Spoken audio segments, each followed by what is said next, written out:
Okay, is this on? Hello, world.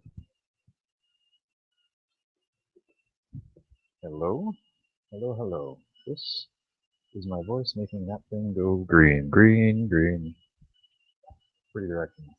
But, so, yeah. Huh. Okay, so it looks like it works. I don't know where it is.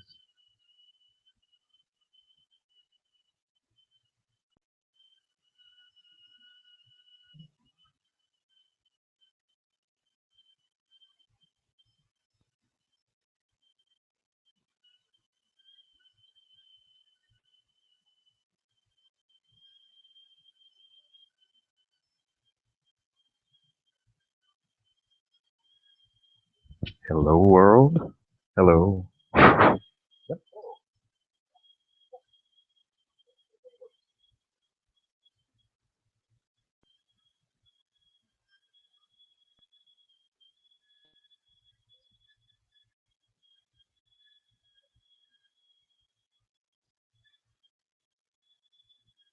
Mhm.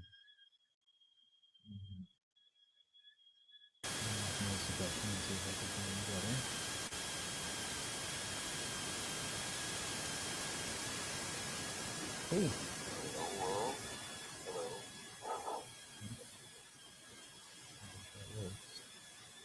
Cool.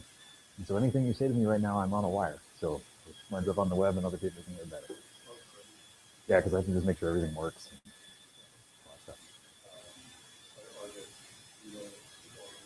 I haven't sent the email out yet, but that's sort of next on the list. And it gets archived, so. Yeah. I added them to the list. I haven't sent it yet. But. Oh, okay. Find out what I did. Uh huh. Sure.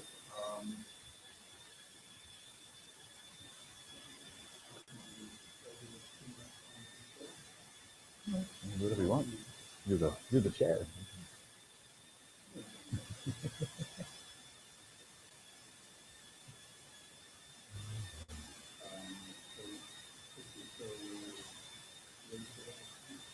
In Blacksburg, Virginia.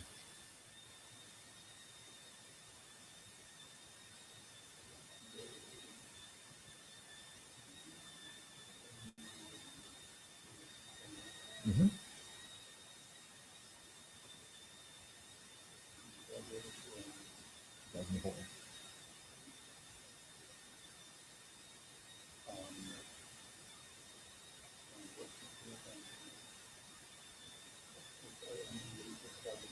Uh, we did. I did a bunch of convection stuff. I worked for a sort of chaos and nonlinear dynamics group. Uh, so I did a bunch of different things. We worked a little bit with amoebas, a little bit with uh, fancy turbulence stuff.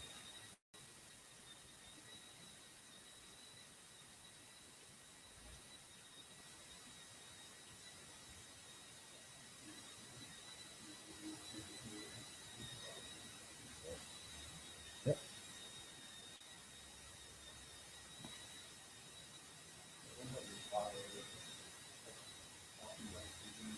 Oh,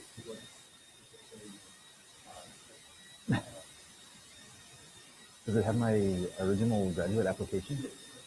Is it you're going to see something in there that's like, please, please, please, please, please, I want to do this. Right. That's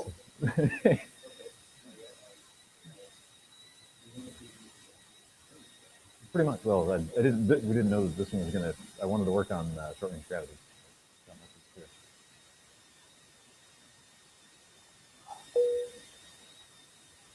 Grab this list. Make sure there's nothing else on it we need to do.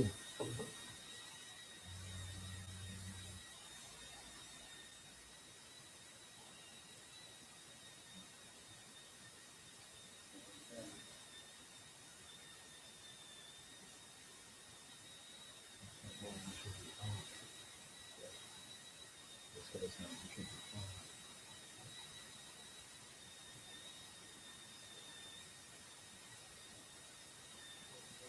Oh, well, it's going to be hard to do. There's not a lot of room to get a running start.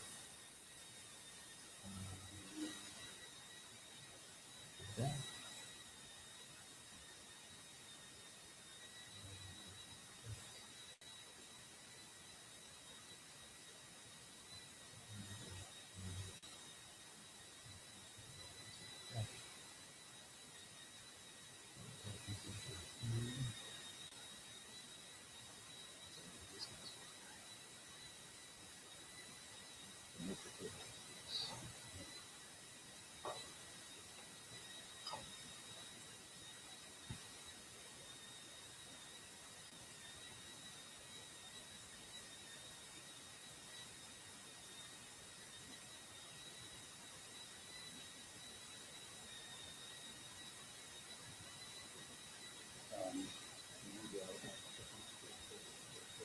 Sure, he said that would be fun if you wanted to.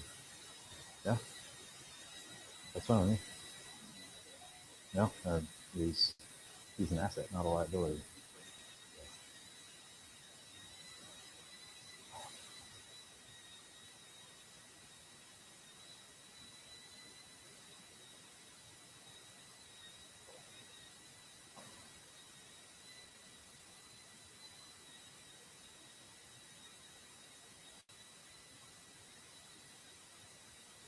So if the room gets super full, one possibility is to take this table out, and that leaves more room for people in front.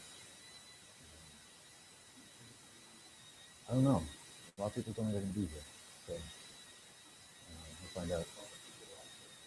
No, it's mostly Tempo people, and there's an ADMX collaboration meeting, so ADMX, I don't know, we're going to watch on this thing, but so, I don't know, we'll find out. Correct, they will not be here, yeah. So, we'll find out.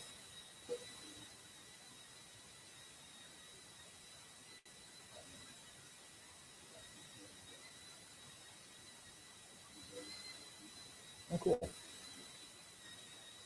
Uh-huh, it'll be fun.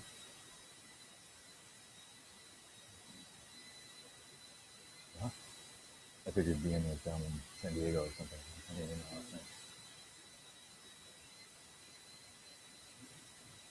Okay. Good. Didn't know if he was still officially a postdoc or if he was working for Illumina.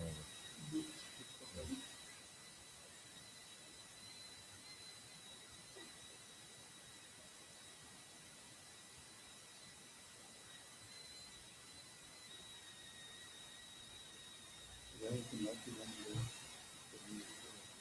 don't know. It's the I did an RU at Boulder that was pretty cool in 2002, but that's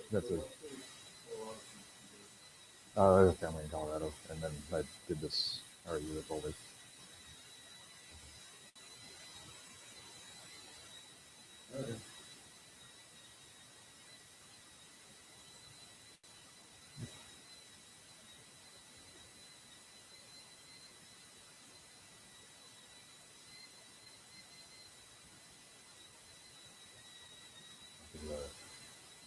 The RU that I learned everything I knew before I came here about backing stuff. I didn't realize how much I'd learned until I went to other places and already knew what I was doing.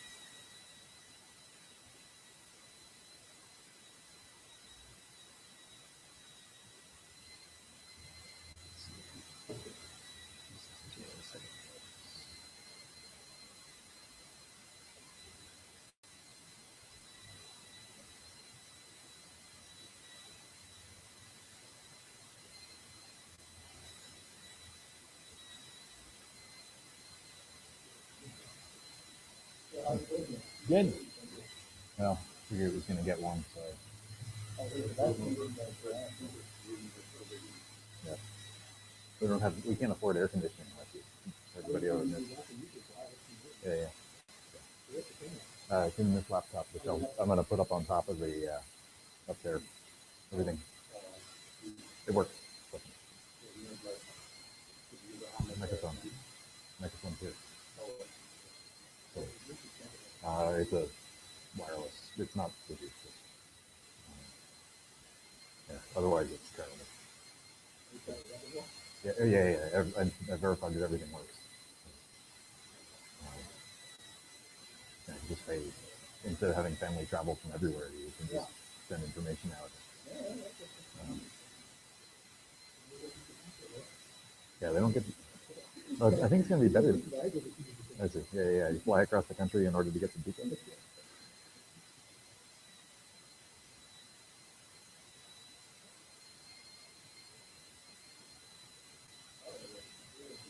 Yeah. Otherwise, no one's going to know how bootstrapping works.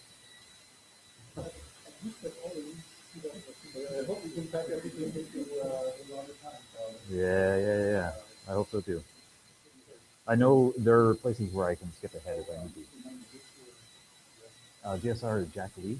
He's in math. No, he's does differential forms, and so he asked me a GR question in my final exam. I had worried about them right before, which is, are there any GR effects you can pick up? And the answer is no, nothing's moving.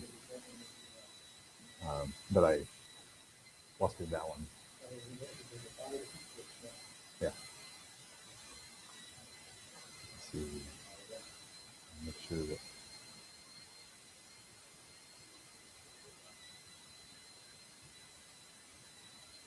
Yeah, there's a lot of people in the practice talk were confused about bootstrapping, so there's. Okay. Oh, okay. What did he think? Yeah, you give people a little idea, and then you let it go on them. That's a lot harder to sell. Let's see. Hello, Sky. Okay. Yeah, so there's this CW SDF thing, so you have to pay in for a student technology fee, and they have a ton of cool toys. And so you just hit a button on the web page and you get free stuff. I'm going to do a bunch of that now that I'll be a student for a while, and so you can check out like a video projector. So if I take down the map and that's in the middle of our living room, and put some movies up on the wall. And yeah, so anything you say, the world gets to hear. So that's okay. Oh. Yeah, it's in two pieces. Oh, that's fine. Yeah, no, it's fine. Yeah. Mm-hmm. Yep. Yeah, I think that pendulum there is a spare blank. I don't think it's the one that used to be glued to that. It might be. Because the rim, I think this is the, yeah, both the attractor and the pendulum there are the ones that got a little bit. Mm-hmm. Yeah, I mean, you can't tell just by, you can, if you look at it under nice light, you can tell, but in the bag you can't. Yep. Yeah, because if it cracked, we were hosed, so it was easy to just submit an order at low priority into the shop. It's been nice because it's inspired there are a bunch more similar flexures distributed around the group now, and having it around for people to play with has been really handy. Just people get a sense for how everything moves, and that way whenever the other collection dies, we can drop in. I think so. Yeah.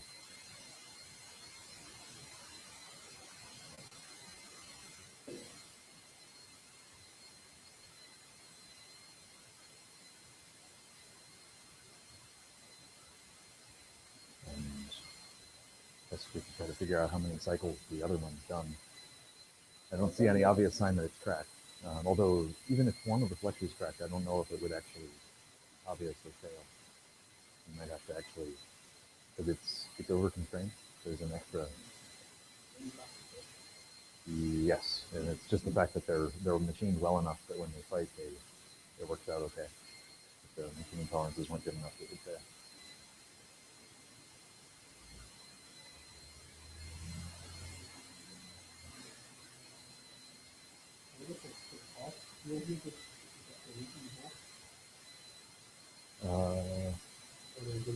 You need to wire in, yeah.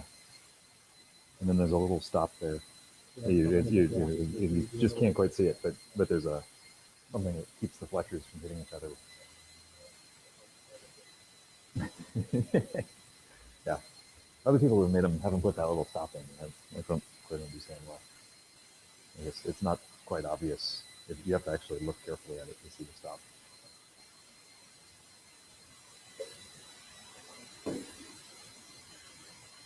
Oh, so what am I missing?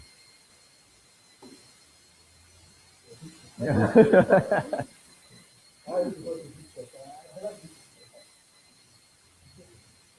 Okay. Yeah, I was amazed when I asked in the practice talk. None of the grad students had ever seen anybody bootstrap anything. So I would have thought that some of them are going to be committed.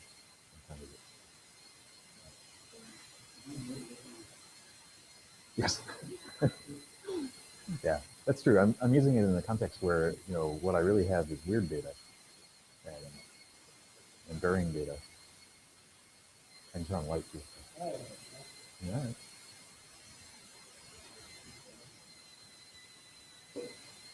Uh-huh. Okay. we could just put this in there, and then they'll be like, sure, we have this pendulum for sale. We have I guess we have 9-volt batteries we could use.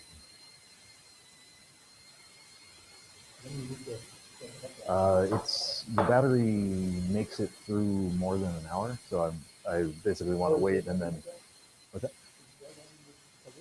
Oh, because then if so, the only place that works for it to be stable or be able to see everything is if it fits right here, and the center of mass is just this side of here. So as long as nobody whacks the wall really hard, it won't fall out of the sky. But if there's a wire there, I think people coming by are. No. Oh, you think that there's a plug light? There's a bunch of paper up here. That's weird. Oh, you're a genius. Stefan Flaminger gets probably a power strip award.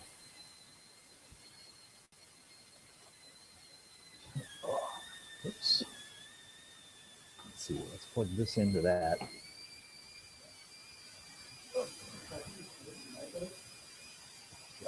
Sky Shui is on there. I don't know. That's the only email I've gotten so far.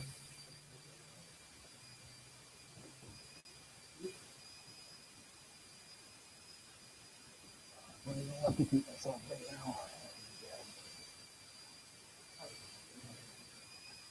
Yeah. That would suddenly make giving a talk seem far less consequential.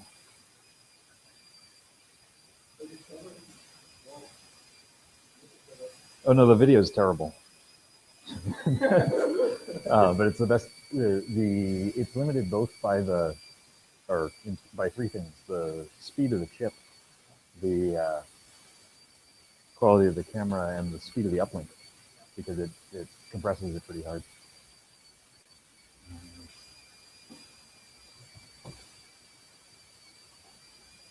So to put this there, and then put that there.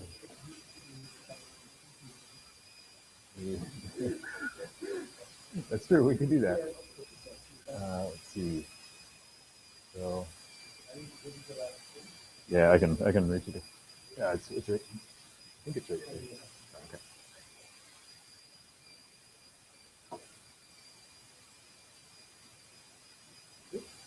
Yeah, there's a bunch of paper up here. I don't understand why.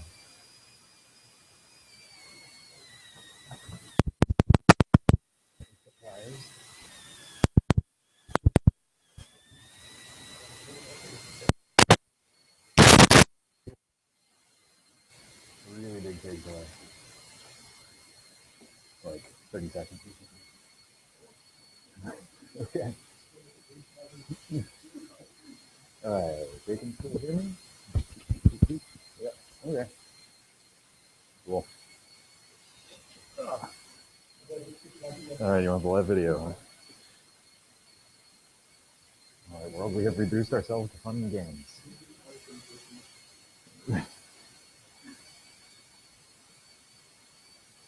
So, That was us passing. Yeah, you can't really see the screen. I sent out a copy of all the slides too. There's no way that I know of to trim the video. I could see. No, but I could go look and see if there's any.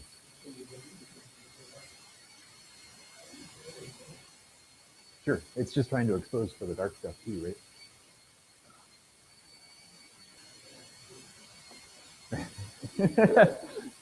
Yep.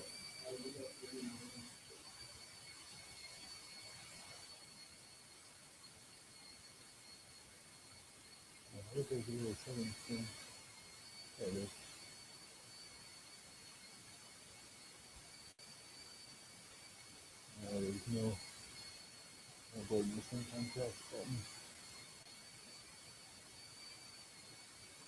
There is these other things.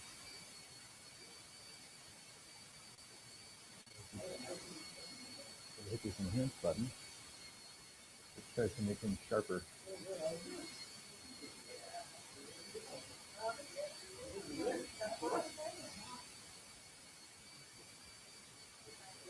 That's kind of better. Hey, how's it going?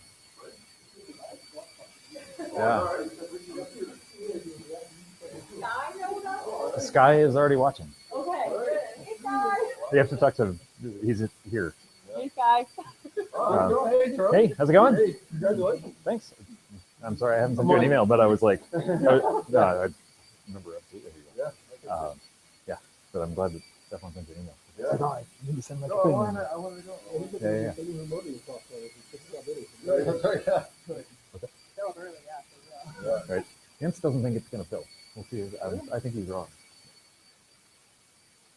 Oh, really? Oh, they're not going to fit.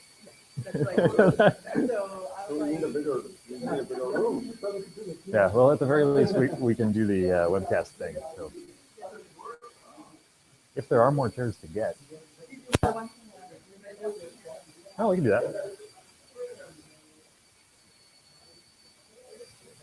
Yeah. Wow, it's like nothing has changed, except you look happier in some strange way with cookies.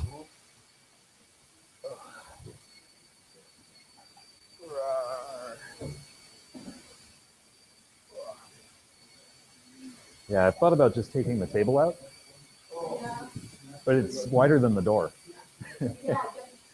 And then walk each leg out. Yep.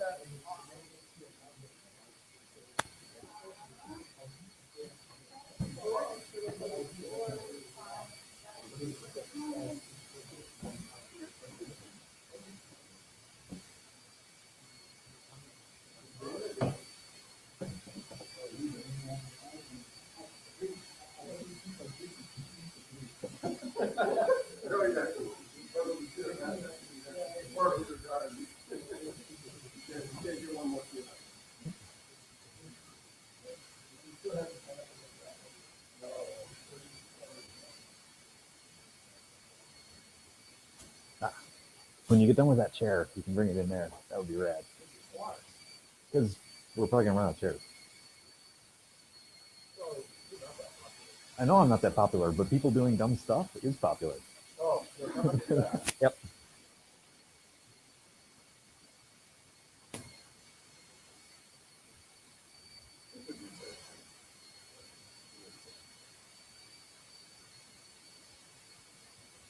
All right.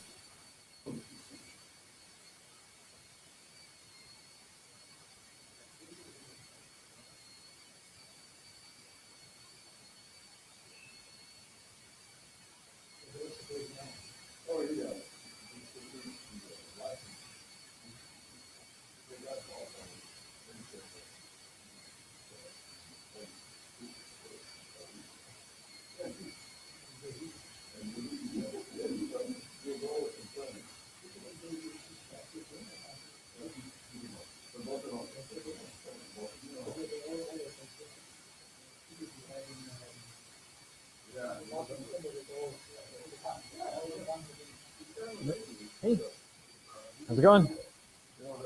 I come hide in the back here, and we'll see if anything happens if I just stay back here. Yeah. That's true. Yeah. That'll work. Get somebody else change the slides and walk around. Yeah. Hey, how's it going? Haven't seen you in forever.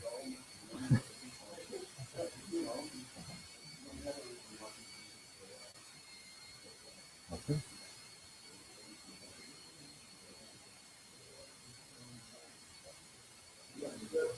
Good. Congratulations. Remember, that was pretty awesome. That was pretty awesome. Sure. Oh, wow. Good job, dude. Uh-huh. Now they're not. That's amazing. Wow. Yeah. Uh-huh. Sure. Cool. That's great. Laura said that the entire 511 class is coming. The entire 511 class is coming. So I don't think everybody, people appreciate how small this room is. But we'll find out. Because I'm unblinding the measurement. And I don't know, maybe they're really excited about gravity.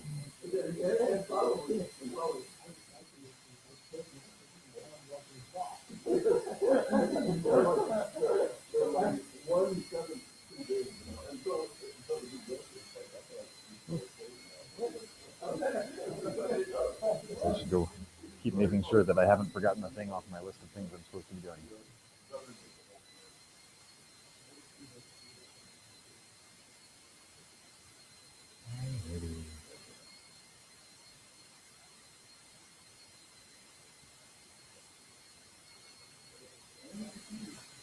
Yeah, although it's running on top of Chroma, which is fun. No, but I like sticks. Sticks are great. Big fan of sticks. Can't lose batteries. Always predictable. Doesn't work. We have spare sticks. You know. If that doesn't work, we have the LoRaN antenna.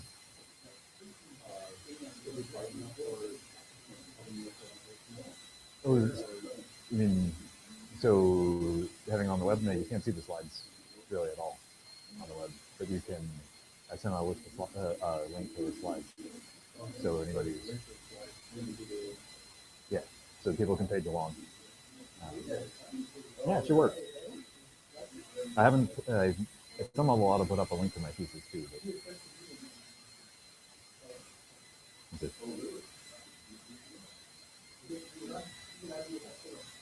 all right, so we did that. And I did this.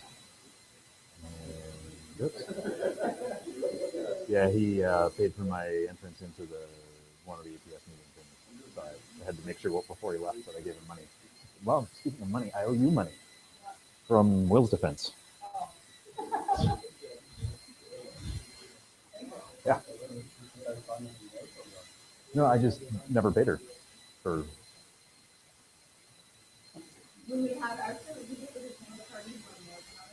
Yeah.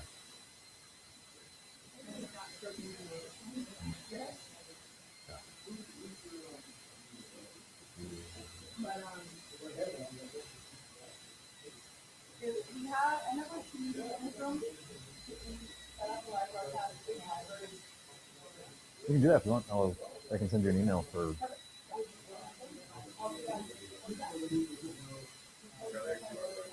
Yeah, if you anything that I say now, like the world can hear. So.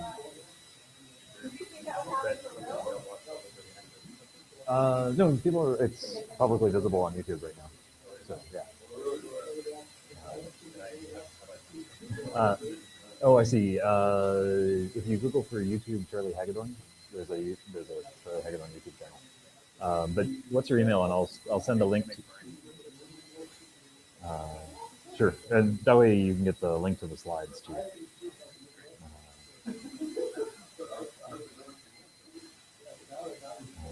And let me send this to Laura. Oops, that's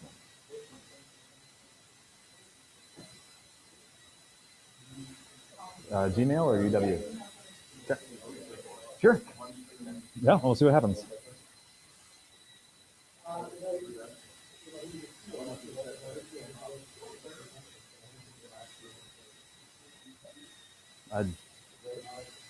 I'm content to do is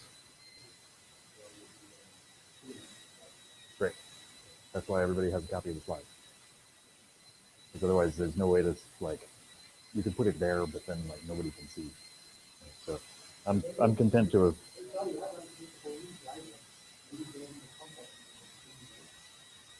Sure, but then people can't see the slides as well, right? The primary people are the people that are here. But then you can't actually see like what the audience is doing. I don't know. If there's like family and stuff, you want to see like what's going on with people. Nope, it's all good. It's already happened.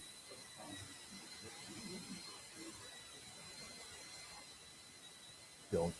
That stuff's already happened. But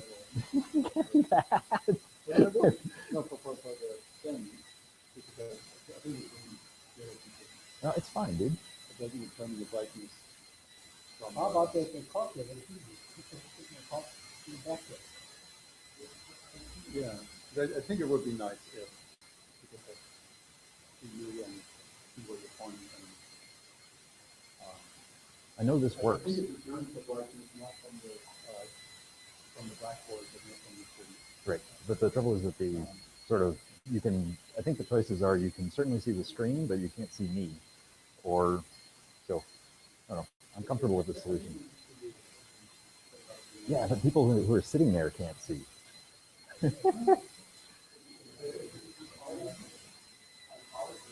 It is, but so imagine that you're sitting in these chairs and I'm standing here.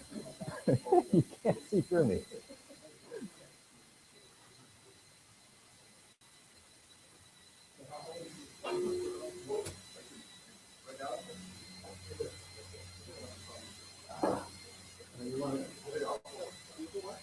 We can try it.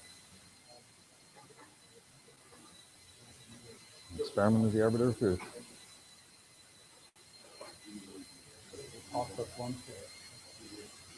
Yeah, but there's no way that you can see me when I'm standing over here.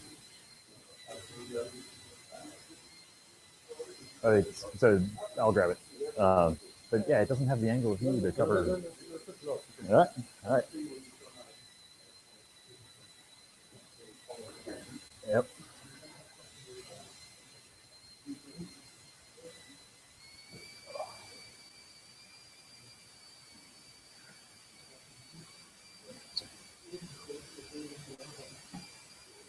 The story on NPR is really good.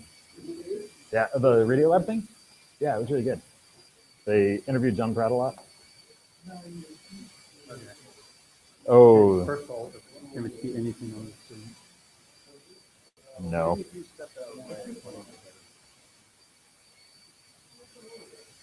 Yeah, but you can't see me when I'm over here at all, which is what a lot of the time I wander around, dude.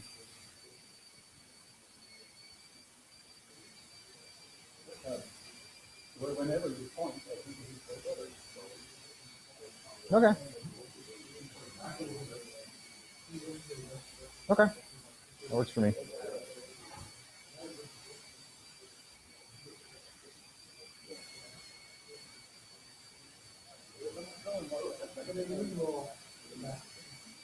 Maybe, but I know all this stuff works.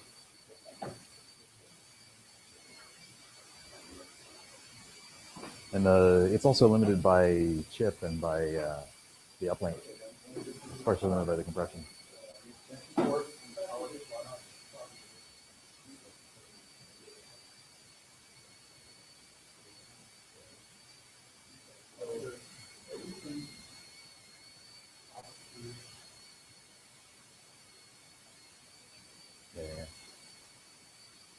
Yeah. this is the edge of this is the edge of the thing. This is fine. Yeah, but I expect that I'll be over here some of the time too. So, but it'll be all right. This is gonna be good because being able to see what's on the slides is good. And that way people can actually see what's in whatever gets unblinded, which would otherwise not be true. So, nah, that's fine. That's great.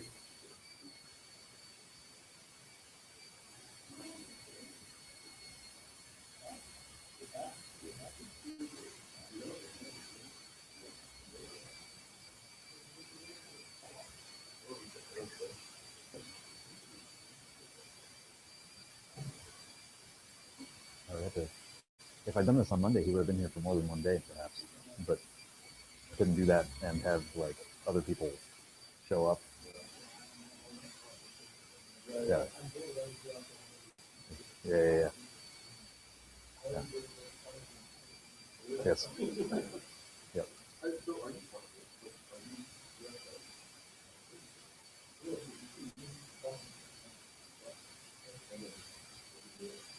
Oh no, then they boot everybody out and then ask me whatever questions they want about anything they want, and then at some point probably get hungry and decide that it's time to pass it, and then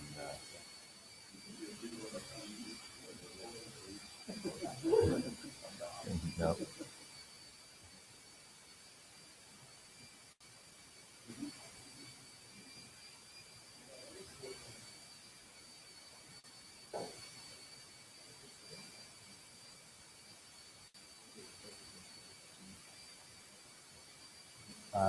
I bet you a quarter you can't stream it to Hangout on air. If you can, then we can do that.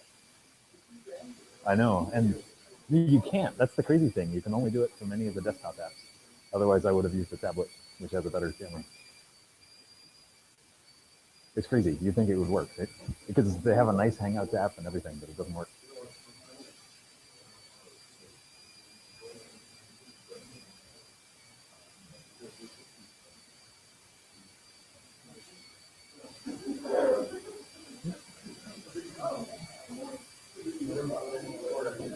Okay, it'll work. And it'll probably work without it anyway. The battery life is an hour and a half, but there's nothing like doing it right to do it right. Have it disappear on you. Yep.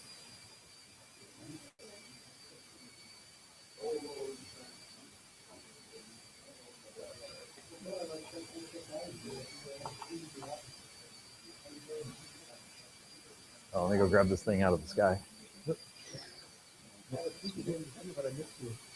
Mm-hmm.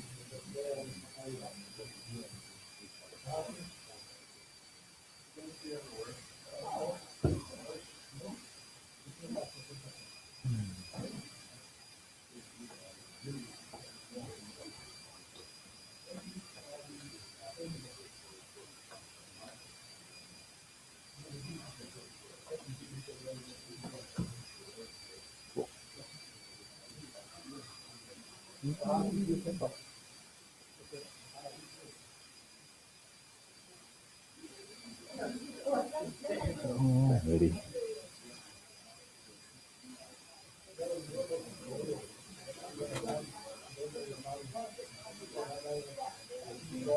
You've got the power.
Hey, how's it going? Oh, okay. We've been able to get the video to be a little better, which is kind of good. If you want, you can park that there. Oh yeah, for audio. Yeah, you could just park it there and get something higher quality. I think they're supposed to do about an hour and a half in the low, or so lowish frame rate, high resolution mode. I don't know how you do that.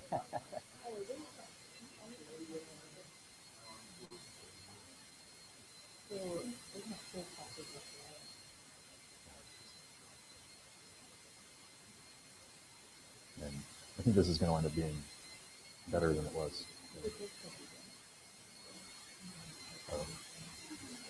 We can do something.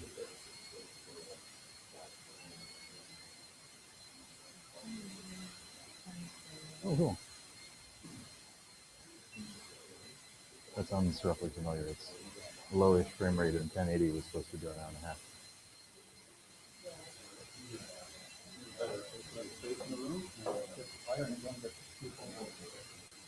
Oh, this will be already pretty good.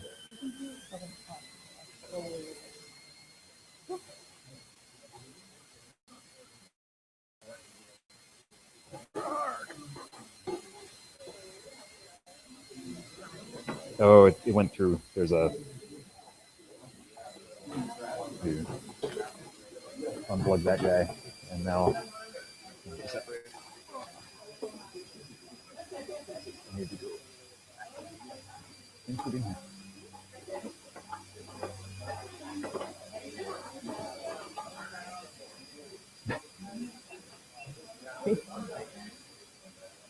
So we can just scooch this back. Yeah, and scoot it closer to the seat maybe so that with the maximum number. Oh, we're getting another seat. Yeah, that's already pretty good. It doesn't need to be that tall. It was already pretty good.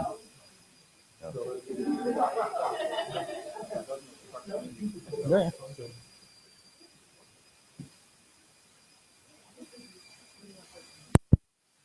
It's an extension cord.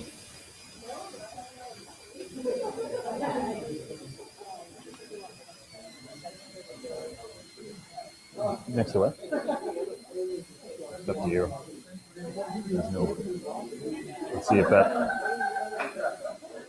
work.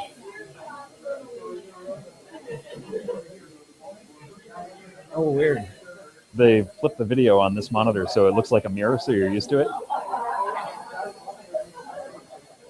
Normal? Okay. I'm not used to looking at text. Yeah, make sure you don't hit.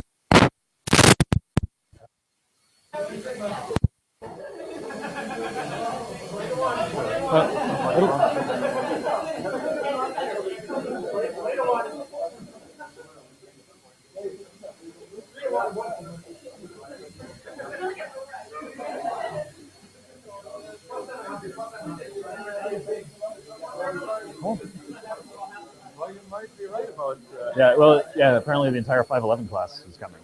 It's already good, dude. Anyway. As long as it doesn't break anything, I don't really mind. Yeah, it has a much bigger angle of view than a lot of the other stuff. So. It was going to just sit up there, but Jens has decided that things must be better. So things are getting better.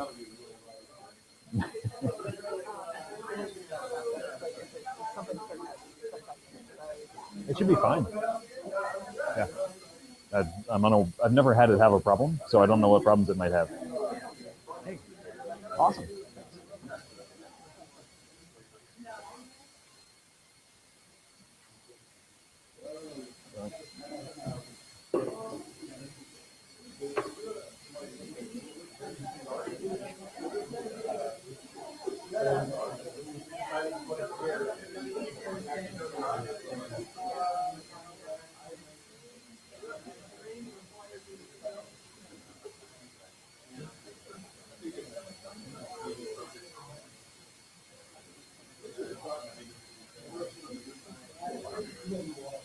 I can hang out with you. I can hang out with you. It'll be more fun. Although at some point I'll have to leave the front row so front row people can get there. Usually the committee, a bunch of people will end up in the front row. Like anybody can sit there. Yeah. But people generally fill in the back just because they fill in the back, and then that leaves the front people for whoever wants to sit in the front, which winds up being committee people. And anybody gets here late.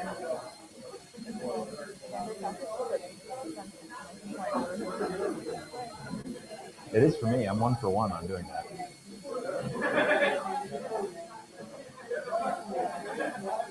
And anything you say can and will be on the internet. Don't expect to like drive quickly through New York City Village or like find parks to get around to. Oh, is it like lunchtime and Yeah. I guess people run errands at lunchtime or something? And everyone's like walking around. Oh, I see.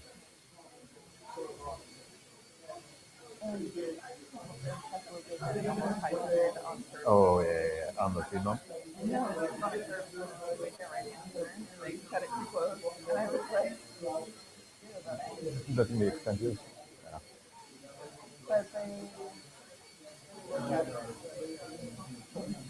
I'm gonna go fill this up with water.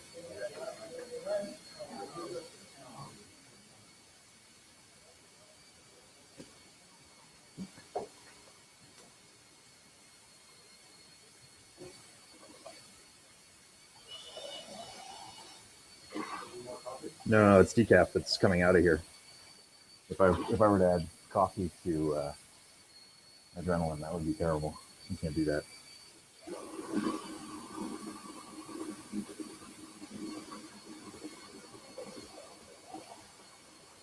Huh. Wherever the water runs, the cold water is warm.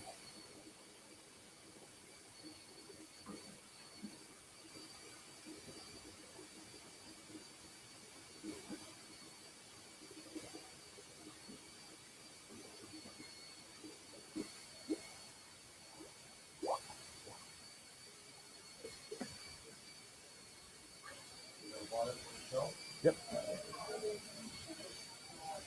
It was either that or watered down decaf. That sounds terrible. Well,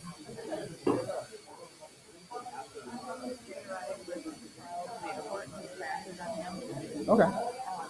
So I'm either gonna walk over there and review my keys, or drive over there and park there for a while.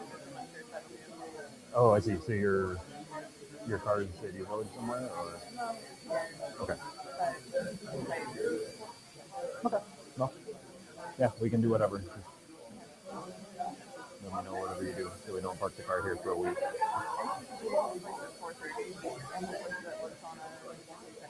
Okay. I'll work something out. Cool.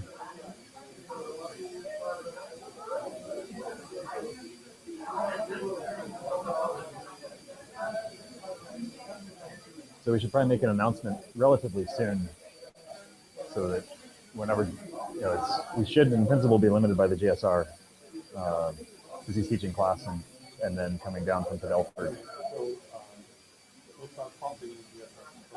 Right.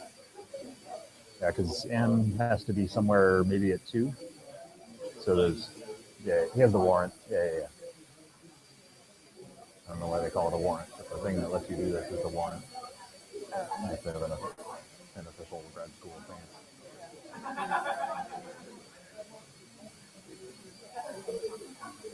Yes.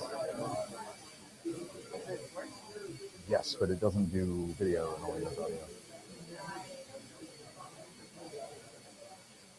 To find out what's in this thing, that's my whole file. It starts with my graduate applications up to now. That's Blaine Heckle, who's on my committee in partnership.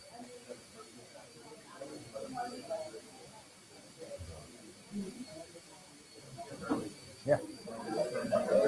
Yeah, everybody has something like that. Yeah, I hadn't realized that it actually contains my admission essay, which is fun.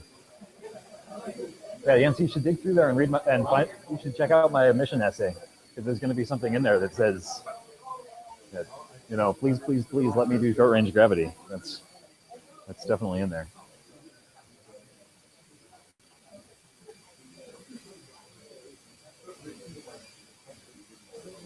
It's been forever since I last read that. Hey, look, I evaluated. Ah. We're not going to find out whatever it is you said when you evaluated me. Okay, good.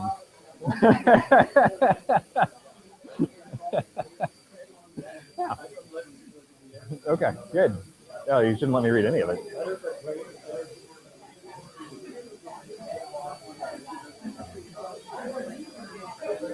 No. Okay. Yeah, and the video here is going to work okay. So if it does. Yeah, it's recording. Yeah. So. What's up? No.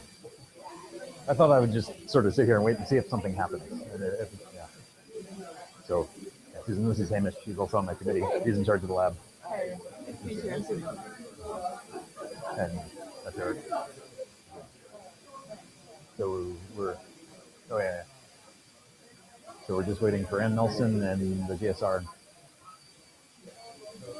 So, did anybody make an announcement? Did that happen yet? I don't care. It just has to happen. Okay.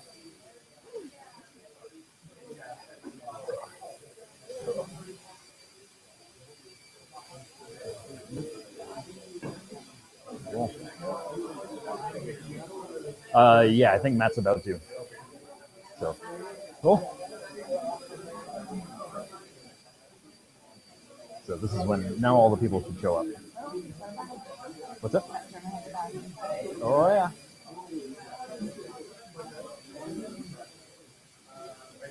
We're gonna do it. It's gonna be fun. I'm excited. At least until the end. The end might be. Oh, where's Yark? True. I have to think about actually making things happen. Is Yark around? Ah, howdy. Let's see. I need Yark. Yark. Let's go get the unblinded stuff.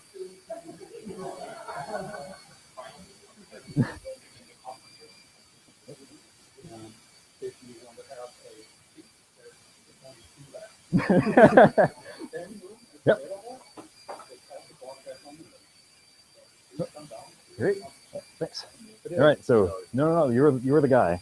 Put it on the desk. All right. Everybody can watch you. All right. That's fine. That sounds like a good plan. There are more eyes that way. Yeah. Okay. So this is it in here. Hopefully it's all there. Not yet. Is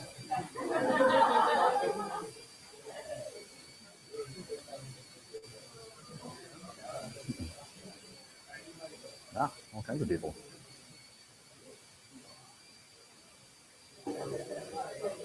Yo.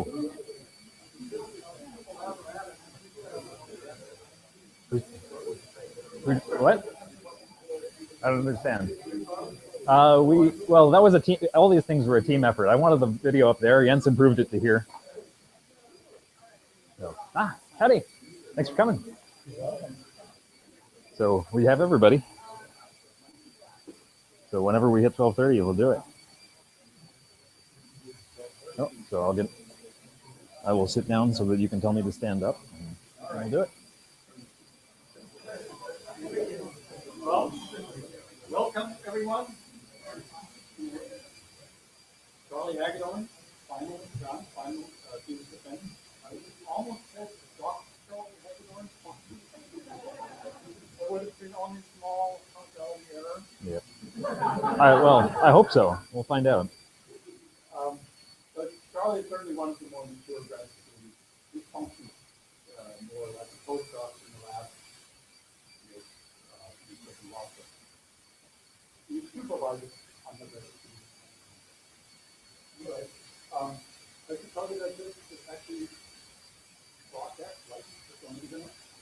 So we have to do it now. Yep. Before I continue to do Stefan. Stefan, Charlie,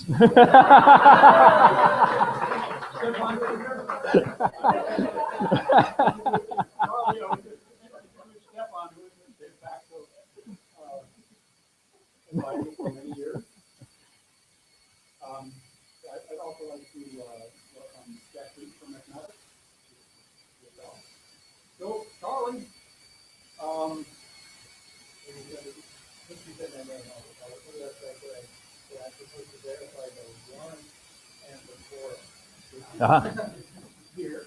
Awesome. So Charlie went to high school in Blacksburg, Virginia, and then went to Cornell, where he worked on turbulence and chaos, with chaos. He then in 2004 leaved with us to be admitted to the University of Washington to work on this gravity experiment. He really wanted to come to this group and do gravity experiments, and of course, he was very active on it and invited him. And so Charlie, not only was he determined initially before he came here, but he came to do very, very determined. One of those things that I realized how determined this guy is when I was typing up his 10th year with his big things.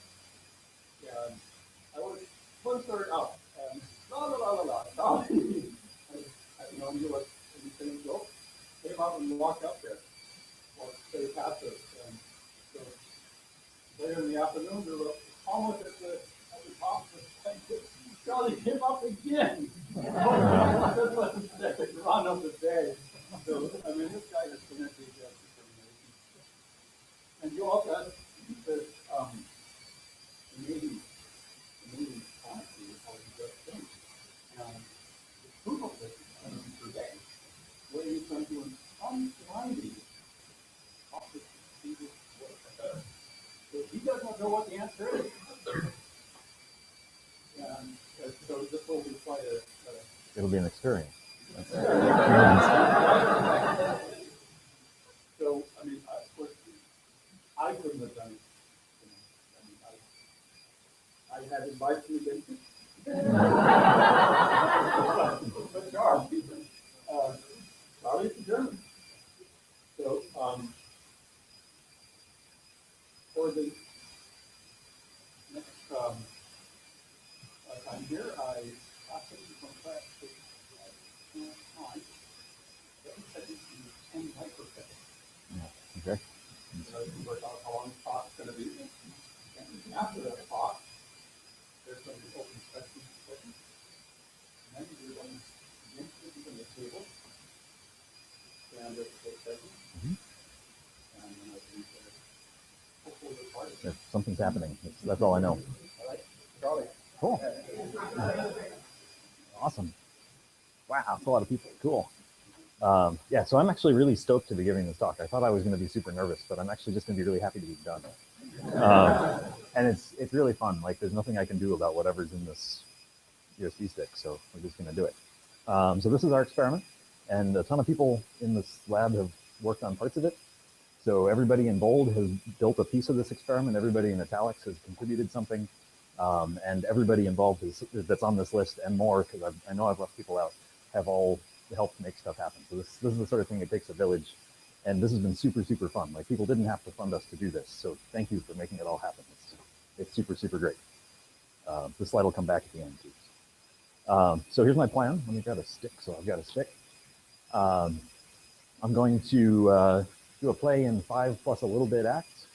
I'll give you a pitch on gravity and why it's important to test. I'll give you some reasons why we think gravity might do something really weird. I'll tell you a lot about the hardware in our experiment, and then I'll tell you a lot more about how I did a bunch of data analysis to make a blind thing possible. And then there's sort of mini conclusions, so that way whenever I unblind, I don't have to try to conclude after that. And then we'll get to unblinding. So, and the reason for doing this is really that way I can factor everything that is involved in the execution of an experiment away from the interpretation of the result.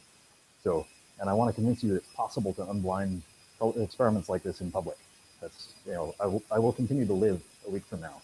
And like, so something's going to happen.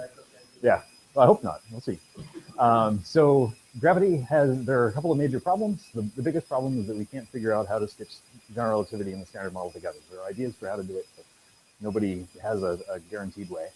And sort of related to that is we have no idea that, like, when I jump in the air like this, my little muscles can resist the force of a planet pulling down on me.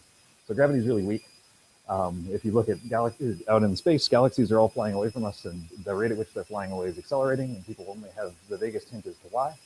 if you try to compute this dark energy density from the standard model, you get an error that's really wrong, and no one knows why. And then there's also a lot of sort of galactic dynamics are all screwed up, and no one, we have this dark matter thing, but we don't really know how it works. And so that's sort of a flavor for stuff that's going to motivate doing a lot of these other experiments. So the inverse square law, this is an inverse square law test, so I should tell you what that is. This is the inverse square law. And it's a hint that we live in 3 spatial dimensions. So if you have the surface of a sphere in 3 dimensions, has a radius, or its area goes like r squared. And so if you have conserved flux moving out through a thing, no matter how you vary the size of the sphere, the flux density has to follow this rule. And that's, if you add superposition, is equivalent to Gauss's law. So this is either you can think of an inverse square law test as testing Gauss's law. It's the non-relativistic limit of general relativity. So if nothing's moving fast, then Newton's law still holds. And I just gave a talk like this at the APS meeting where they were celebrating the 100th anniversary of GR. And this thing is 328 years old, and so far as we know, it's true. So people have been testing it for a long, long time. And what I'm talking about today is exclusively the distance dependence. So I'm not caring about big G, which is hard and currently fraught with problems, nor the proportionality with respect to the mass, just how does gravity vary in force law with distance. So when I give a shorter inverse square law talk, I always use this slide, which is amazing. There's the solid line here is a plot of the gravitational force between 2 neutrons as a function of their separation. And the distance on this axis is microns, so the diameter of a hair is sort of here. And the crazy thing about this plot is all those blue lines could be true. And we have no idea. Gravity could get repulsive, its strength could go to 0, it could get way stronger, and we don't know. And that's really my motivation for doing this stuff. And it's the reason I got into the field, started thinking about it in 2001. So you might expect that we would check, like, is the 1 over r squared law 1 over r squared? But there's actually very little physical motivation for that particular way of modifying gravity. So what we use day in and day out in the lab is what's called the Yukawa parameterization. And that's basically, it's easier to express in the potential, but you convert it to 1 over r instead of 1 over r squared. And then you'll notice that if this term is missing, then you just recover Newtonian gravity. And if that coefficient alpha has value 1, then the new term has the same strength as gravity. So that sort of calibrates the scale. And then to characterize that there's some length where this new physics might turn on, we just add something with units of length up into an exponential. And this is the sort of thing you'd expect if you have some exchange particle. But it's more general than that, just as a way for experimentalists to communicate results. It's definitely not the only model. And we absolutely exploit this exponential tail to try to get to ranges shorter than we can access physically with experiments. So if you're a kindergartner asking how well have we tested gravity, you might be more skeptical. I would be remiss not to use this plot in an inverse square law talk. It's an amazing plot. Many lives have been, experimentalists, life years or whatever, have been used in this thing. This goes from the size of atoms out to the size of the solar system. And in strength, it spans 45 orders of magnitude. So it's just a crazy plot. And the best test of the inverse square law is out here with this is lunar laser ranging. You bounce light off the moon. And as you come into shorter distances, the uncertainty gets worse because we can't characterize the mass density of the Earth very well. The uncertainty drops a little bit as you come into the lab because suddenly we know where the masses are. And then it gets hard to get masses close together, so the signal goes away, the systematics get worse, and things get noisy all at the same time. And that's why this thing rides up so fast, right? This is, for every order of magnitude here, you get like 4 or something on the vertical axis. It's crazy. Moving into shorter range, moving into the lab, this is just that blue section from the previous slide. This is the current state of the field. So this is certainly the biggest clumping of short-range gravity test people are in this room right now in the world. These measurements all along this edge all come from the University of Washington and have been coming from here for a long time. The best limits are currently at 44 microns from Ted Cook's thesis, and I don't expect to beat that today. But this is where things are. And so that was a quick introduction to gravity. So now the question is, can gravity do weird stuff? And this whole field was kickstarted in around year 2000 or so, a little before then, I guess, 98, with the proposition that proposal that people have made for why gravity might be weak of extra dimensions could potentially be observable in the lab. So it basically takes the idea that gravity spreads out into more dimensions than we know about, but then by any number of different ways, you can try to compactify gravity to hide this extra dimension except at short range. And so the experimental prediction is that at distances less than some critical scale, gravity gets stronger. And it would go like 1/r⁴ if there were 2 extra dimensions. And so this proposal by Arkani Ahmed, Dimopoulos, and Diwali suggested that, at least at the time, that gravity could have known weird stuff at scales of a millimeter. And that's like totally crazy. And I wanted to go find out. And that's why I started begging people like Jensen and Eric to let me come do gravity. And this plot gives you some kind of sense for the number of extra dimensions and how well they've been constrained by either LHC or our tabletop experiments. And it's kind of amazing that we have access to the same physics by being able to span this huge range of energies. Our experiments are way cheaper, but we have no access to these shorter, to higher extra dimensions. After those experiments really got going, then it was noted that the gravitational constraints put all kinds of extra limits on theories that are useful for explaining dark energy and whatnot. And a bunch of theorists, including Ann Nelson, talked about a way of hiding long-range forces from laboratory and astrophysical scale experiments by coming up with a way to have a interaction coupled to itself and then screen itself in the lab, which is awesome. It basically says, as an experimentalist, you're not allowed to use dense matter to test gravity. Just genius. It's really wonderful. So there are now several different ways that people plan to do this, whether they're using gravity gradients or having different things happen with density. But the net prediction in the lab tend to be quite similar. But the most natural of these are now excluded by the short-range measurements that have been done here. But it's super, super cool. I'm a big fan of these, and almost anything that happens in our experiment could be, oh, it's a chameleon. One more of these that I just want to plug for one particular reason is that if you want to explain the cosmological constant problem, Raman Sundram proposed that you could have something where what he called the fat graviton, where gravity would get weak below some critical scale, and that would allow you to add an ultraviolet cutoff to some of your integrals. And this has this nice prediction that gravity should get weak, and then he makes this extra prediction that that should happen at scales bigger than 20 microns. And this is a little bit of a squishy number, but somebody is going to get to 20 microns in the next decade or so. That's not out of the range of what people can or at least expect to do. So that's kind of cool. And if specific theories don't work, maybe numerology will.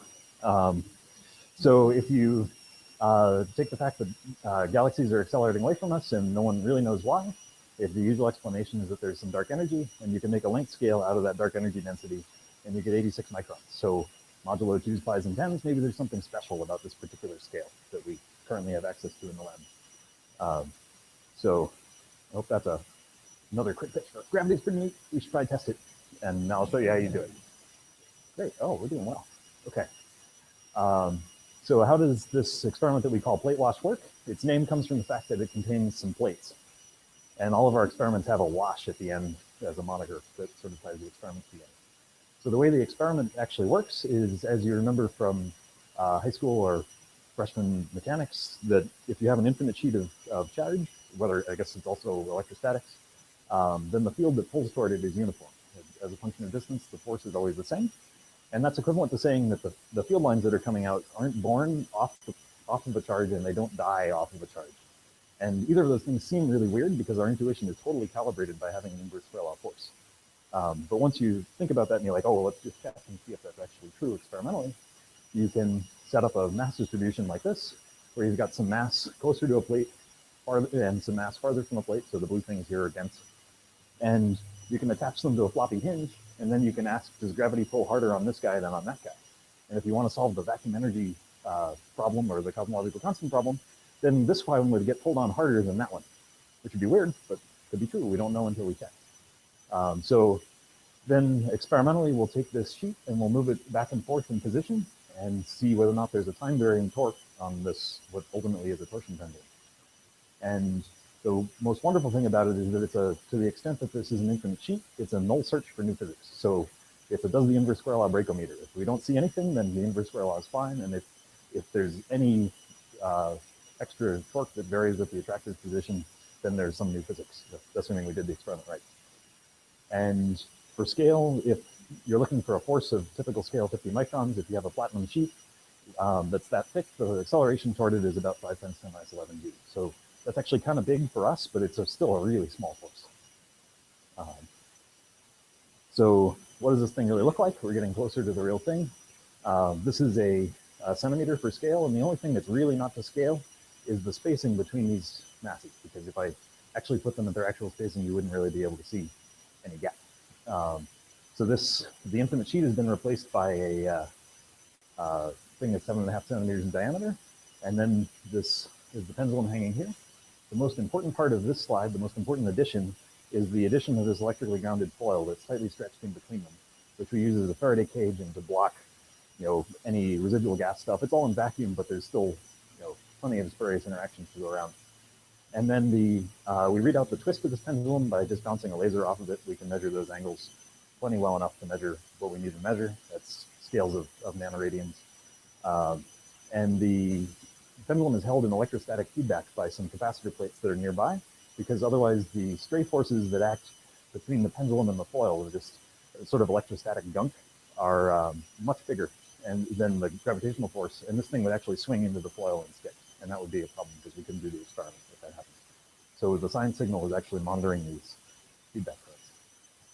This is what it really looks like. So the pendulum is right here. There's a rectangular prism. There's a little fiber that you probably can't see there, and I've added this extra black line so you have a prayer of seeing where the fiber might be. This thing that looks mirrored is the electrostatic shield, and the attractor is inside. There's a fiber interferometer I'm going to talk about a lot that's looking at the foil right underneath the pendulum, and everything's attached to a flexure. And I've got a bunch of these things up here. I'll actually pass the pendulum around so you can, this is a spare. I'll tell you what it's made of when I get it back. It's not gold. But please don't drop it. And then yesterday, I finally took the foil off of this thing. It took a while to sort of warm up. I really wanted to take this off. So this is what the attractor looks like inside. And this is at some level, I haven't seen this view in at least 4 years, 3 or 4 years. So it was kind of nice to see that everything was actually aligned the way it should. And if there was a problem, I wanted to know about it now and not in a few hours. So I had to look. Oh, I'll give you a movie so you can see a little bit more about what this thing really looks like.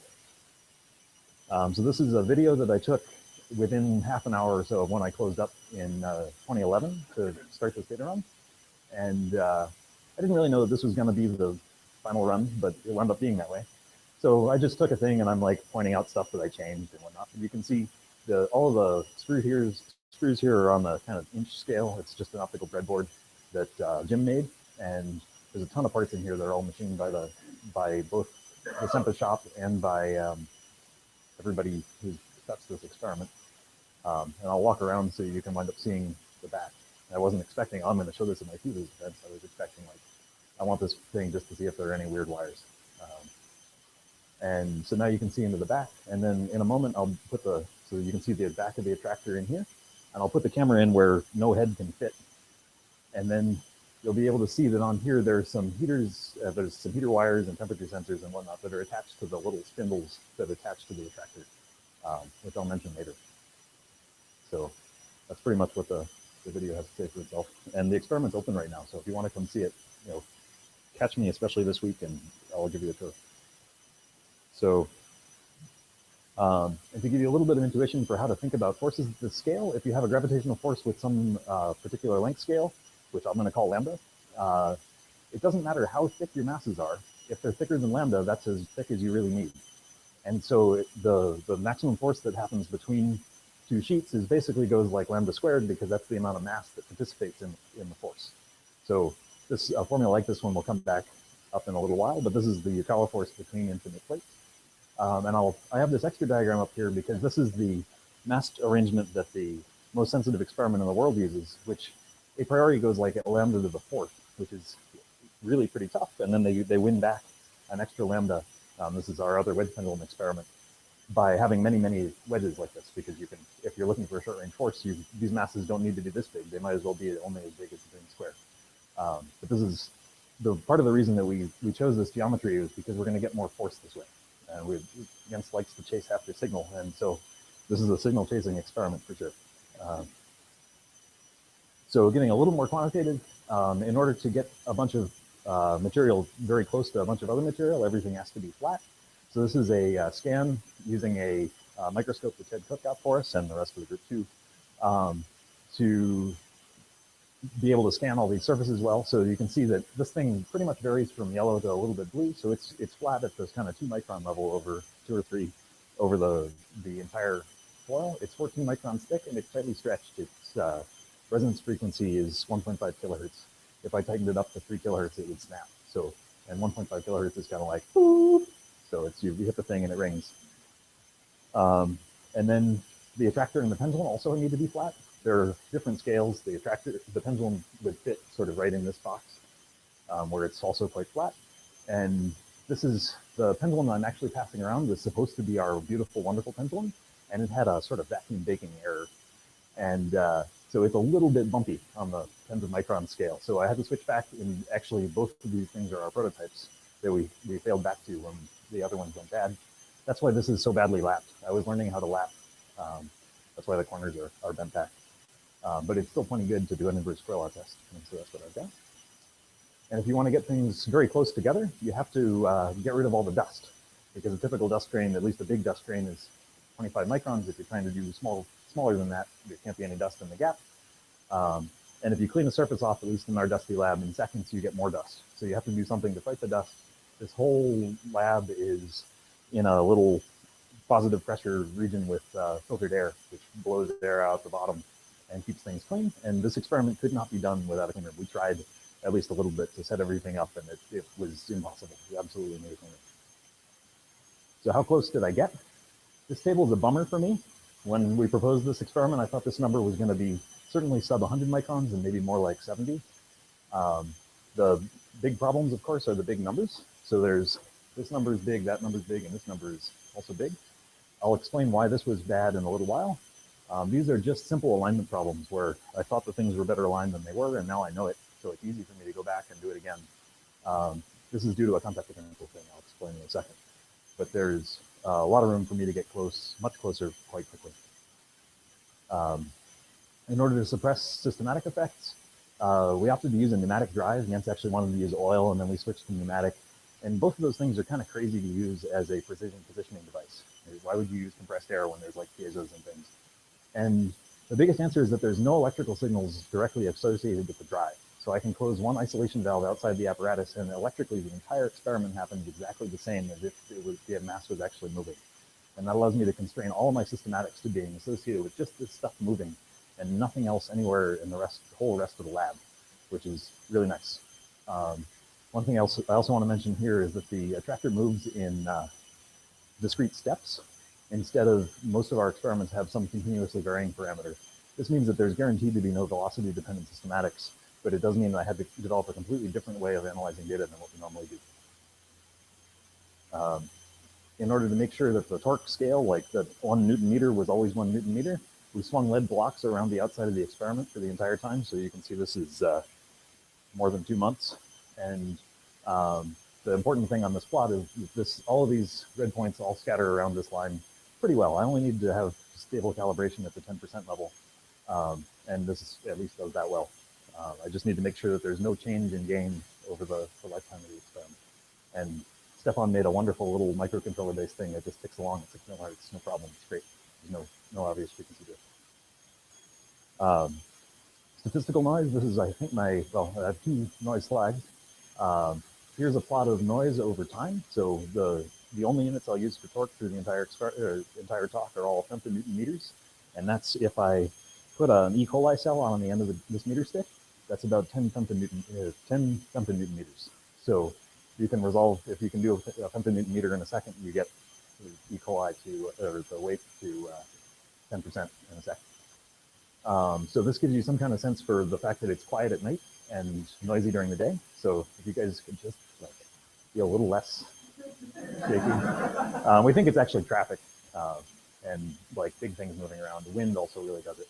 But this gives you a sense for the difference in noise. It's much quieter at night than it is during the day. There's almost, from a numerical standpoint, there's almost no point in running during the day because the night times are so much quieter.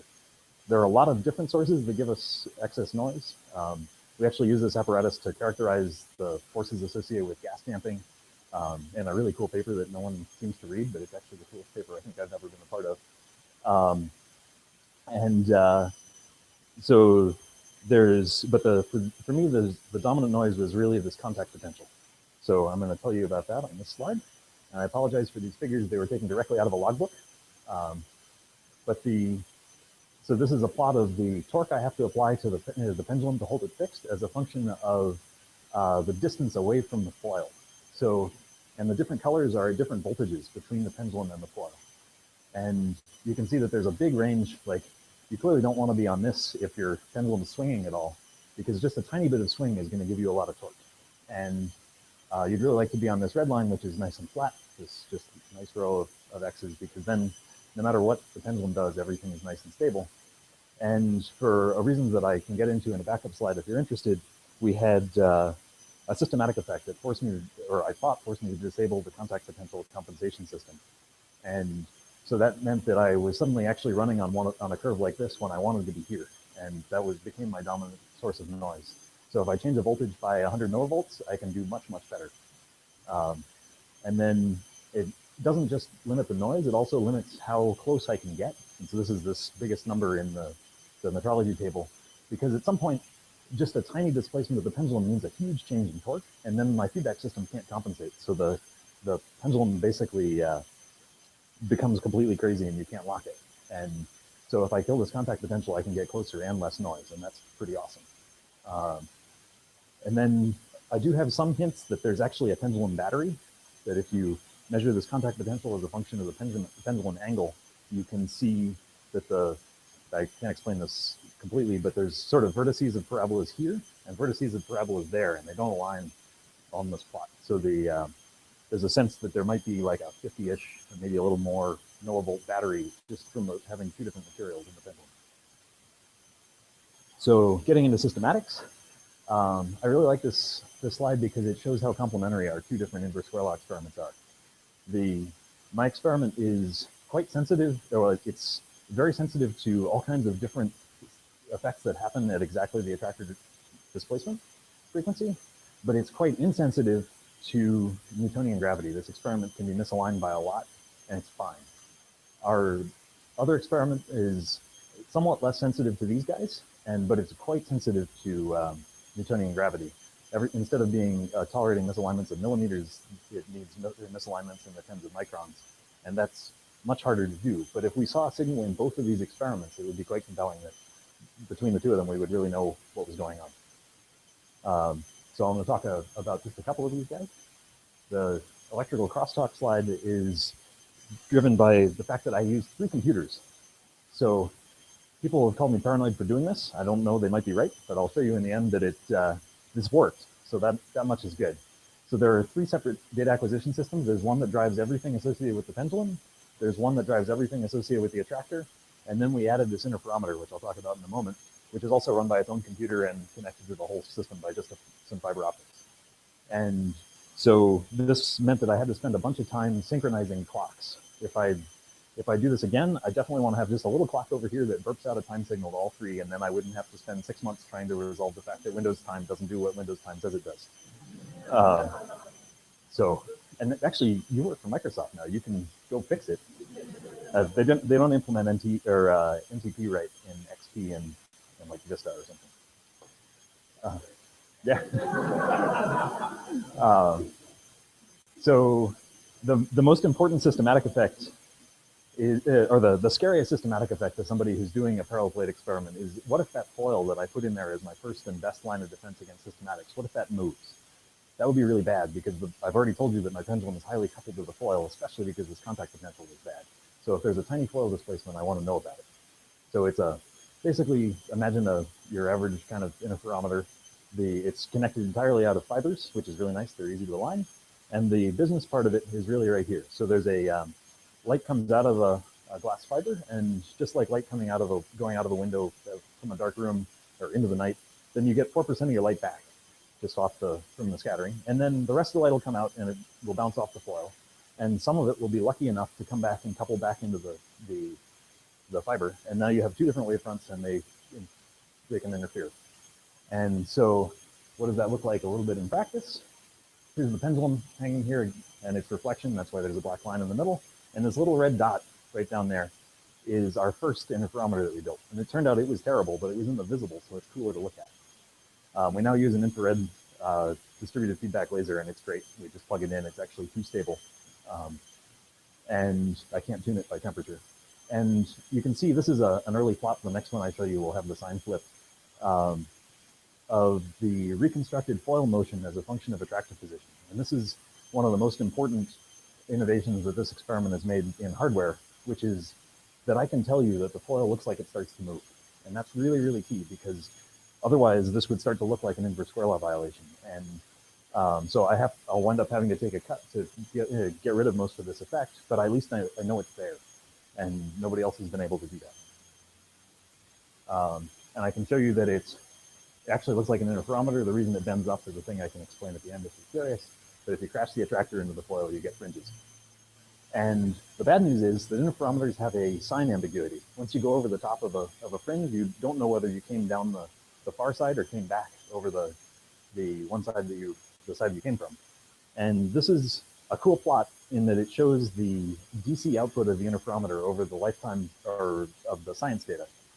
And so it drifted by by a full fringe over that time, which is pretty cool, because it's a bunch of metal that's got two things that are put within microns of one another, and everything remains stable to 10 or a few hundred nanometers. And that's neat.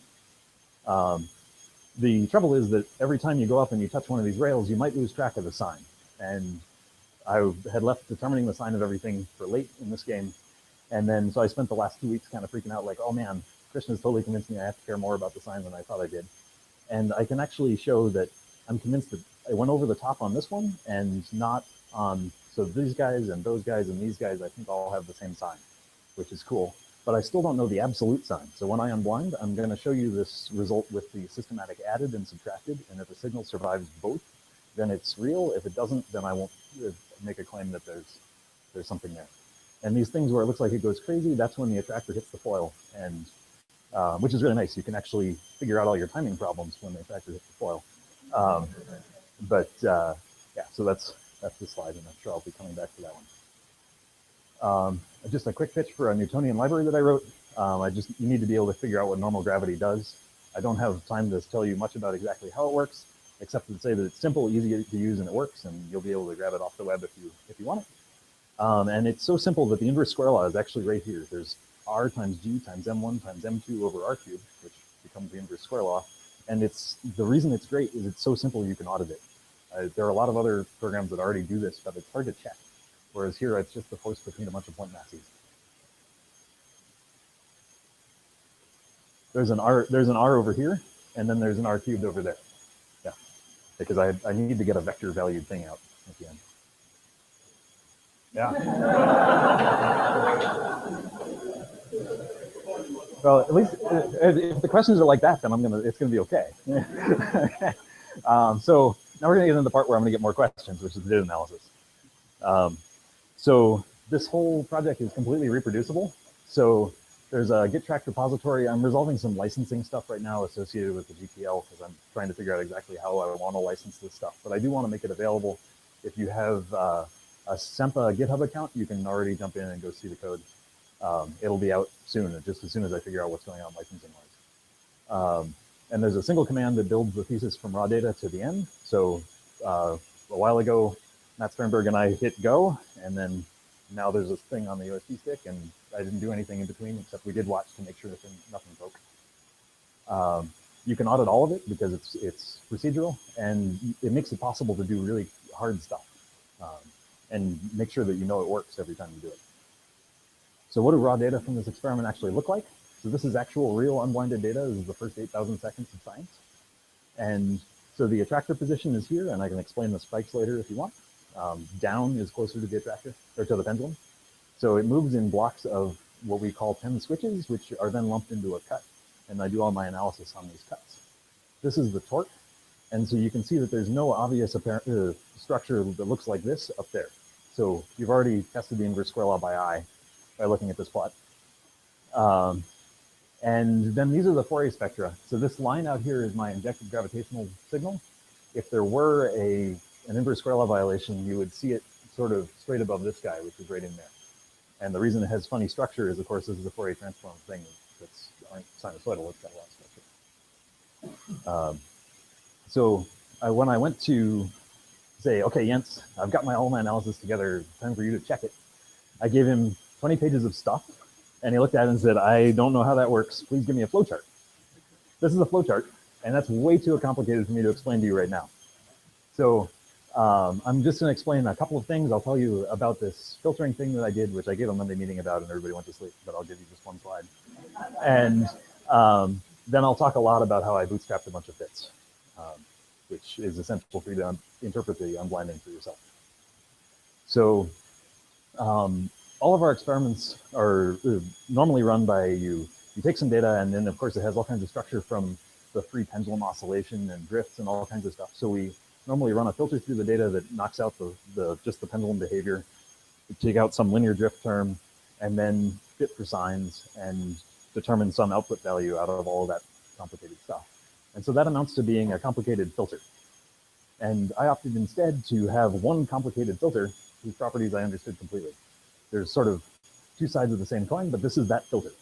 So this is I take a filter whose frequency response looks like this. I run it through the data. The fact that the response is low at low frequency means that it's a high pass filter. All the drifts get chopped. And then I have these calibration lines, so I need to notch them out and then retain my science frequency, which is not so far away from the calibration by design. And then in torque units, the autocollimator noise gets worse at high frequency. So then I just do some low passing. So all that's built into one filter. And then you look at a filter like that and you're like, that's crazy. I have no idea if that's going to work. So this is a thing where I took a magnetic coil that couples to the pendulum through its magnetic moment, and I wired it up to the output of the pressure gauge that determines the attractor's position. And so then I can valve off the actual attractor motion and then figure out whether or not I can recover what I ought to be seeing when I ask the attractor to move. And so I've injected this big or comparatively big torque for me. And then the solid blue line here is the average of the response over a bunch of time. And you can see that there's some transient business, and then things chill out, and then it switches, and there's some transient, and then it chills out. And so I only take data off the ends of these guys for each of these sets of switches. And so what did I actually do with the attractor? I moved it around in a lot of different patterns. There's a lot of what I call random attractor motion, which is great for teasing out systematics like one we had in 2007 that was at exactly our encoder grading spacing. So every 25, we'd been doing 50 micron switches and 25 micron switches and 100 micron switches, and everything was great. And I tried 25 times pi micron switches, and everything was crazy because we had a 25 micron grading encoder, and we had no idea. So after that, I became orthodox about doing this because I wanted to see whatever was actually under the hood. And then I did a bunch of systematic tests, largely with square wave switches, because it allows me to do some alternative analysis as well as random motion. So Jens told me not to put this slide up, but I wanted to show you that it is possible to plot what the raw data coming out would actually look like. But these are very hard to interpret by eye. It would take me at least 5 minutes to teach you how to read this plot. So it does exist, and you can do it, but I won't actually be showing you large compilations of raw data, precisely because this is an inverse square law violation, and that's definitely not, and it's hard for you to tell from here. So I did this alternative thing where I just looked at all the square waves. So everybody who's interested in numbers will get interested here. So I applied a bunch of different systematic effects. I applied a magnetic field. I increased the temperature of the attractor. I applied a temperature gradient across the attractor. And then I looked to see if there was any difference between that being applied and running with nothing, because I can do that blind. I can look at the differential measurement. And these numbers should be scaled down by about a factor 10 in order to scale them to the actual operating conditions. And 0.1 femtonewton meters is the scale of interest. If it's below 0.1 femtonewton meters, I'm good. And if it's not, then I might have to worry at least a little bit. These thermal effects were scaled by at least a factor 10. So this one actually winded up being at about 0.5 femtonewton meters. And I'm excited to see whether or not my more complicated fitter picks up that same effect. And then this I'm particularly proud of. This is when I turn that pneumatic actuation valve off, I don't see anything. So the attractor doesn't move, I see nothing for sure, which is great. Didn't have to work out that way. And it's the reason I didn't hammer it down to 0.1 is that this is a thing where you can't make the effect any bigger. You can just turn it off. So you'd have to measure for as long as I took the entire science data set to make that go away completely. Okay, so how many of you have ever bootstrapped data? One person. So I've already converted to the cult. So my purpose here is not to evangelize bootstrapping as an analysis technique. I just want to show you what I did, and you can decide for yourself whether or not this is a good idea. The first time I read about bootstrapping, and then the subsequent 9 times I read about it, I thought it was crazy, and now I really like it. So the idea is that if you're trying to figure out the distribution from which your data came, the best estimate you've actually experimentally got is your data, which sounds almost circular, but it has this interesting property that you can use the statistical properties of the data you have to figure out the statistical properties of derived parameters, which is great. And so let me show you how it works, because examples are good.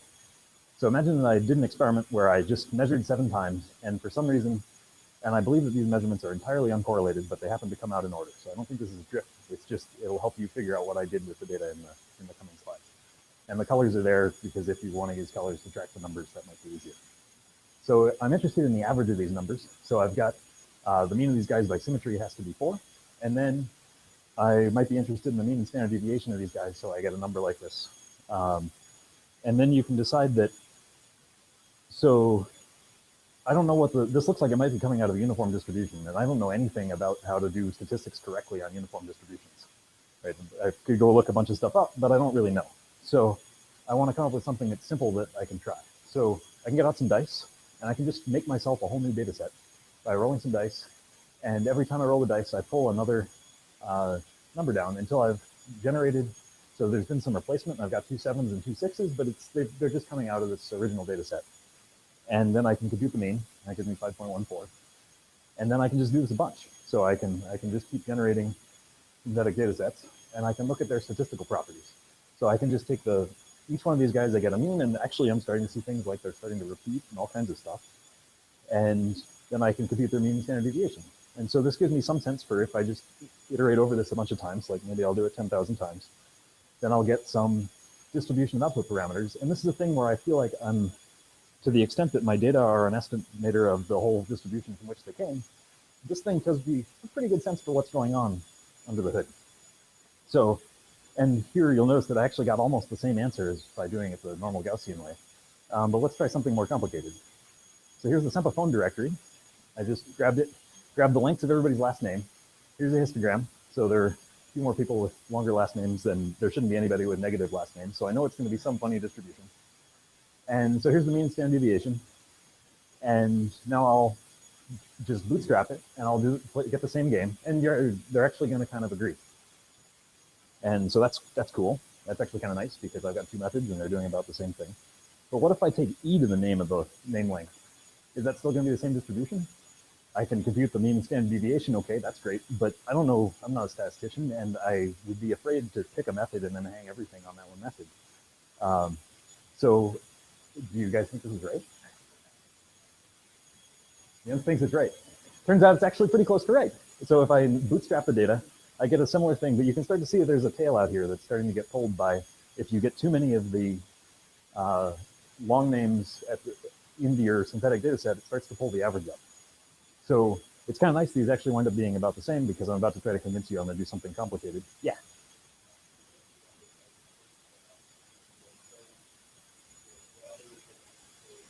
Yes. So here I've got all I have is the data I measured originally, which is 105 names or something that are in the directory. And now I'll roll the dice and just pull name lengths out of that previous data set and create another one and compute the mean. And I'll just do that a bunch, and I'll get these things on the right. And yeah, so I don't have to be a statistician, and I can work on data sets that might be weird. That's my upshot. Sure. Yes. Well, but this is actually, it's easier. So if you have lower statistics, it's bootstrapping is more tempting because you can try to generate more than you ought to be able to get out of a data set. In my case, there's really fluctuating noise, so I have some data points that really pull because they were really quiet, and other data points that are basically garbage by comparison. You have to make sure that those really the high quality points don't pull the whole data set, and that's part of the reason for trying to do this.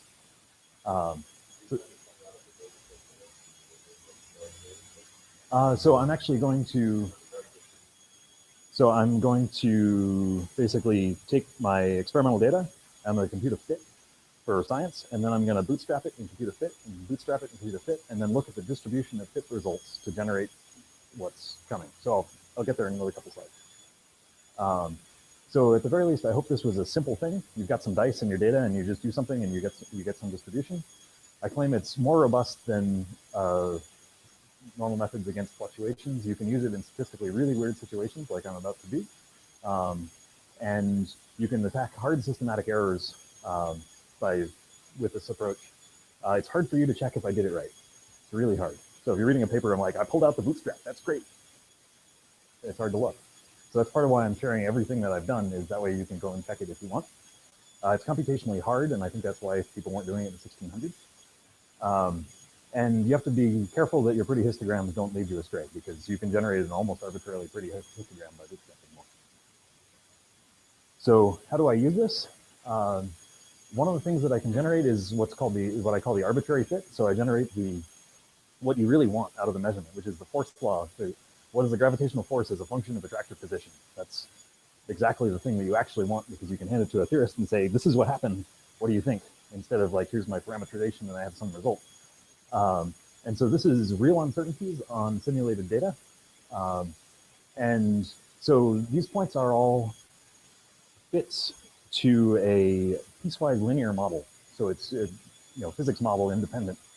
And then this is the same approach applied to something where I've injected this red force law, and you can't really see the blue points, but there's a bunch of blue dots that live right on that thing. And the uncertainties are taken straight out of the data just by having bootstrap. So I don't know how to go about computing all of these piecewise linear things directly, but it's straightforward with bootstrap. And then I do have to extract this Yukawa result in the end. So I do what I call the big joint fit, and it makes this conservative choice, or at least I hope it's conservative because I'm doing it. I believe it is, where I treat all of the systematic effects that I'm interested in as acting just like a Yukawa interaction. So this is the same force law I showed you a while ago. There's this alpha, the strength relative to gravity, a lambda squared, and then an exponential, and these things just roll in a bunch of thickness corrections. But they're fairly weak functions of lambda. And then there's this B, which is if I've got some systematic effect, like a magnetic field, I can apply that magnetic field or not, and then that will split this effect away from gravity in one giant fit. And then I also include a linear drift term, or not a drift term, just whether or not there's some linear effect that doesn't care about the proximity of these two masses. So there are 11 fit parameters and about 3,000 total measurements. And Jason and Nikolai have been a super big help in figuring out how I should go through all of this stuff. And yeah, John Lee also helped a bunch in verifying that I've done all the calculations right. And so this is interesting, but I can do something even more cool. I can propagate all my systematic effects. So I can, with the way I actually compute the foil displacement is with one of these arbitrary fits, and then I can correct for every bootstrap fit. I can just take a different one of these bootstrap fits and put it in to correct for how well I've resolved the foil's motion. And this is a really hard thing to do, that I've done something complicated to figure out what the foil's actually doing.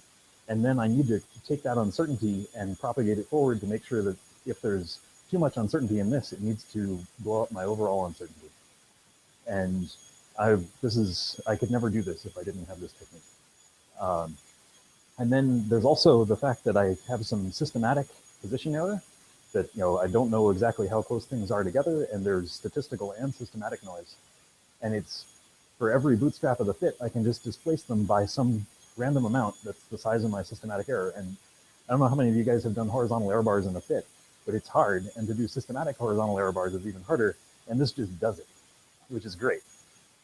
You guys all look convinced. So getting closer to the measurement now, this I think may be able to answer your question.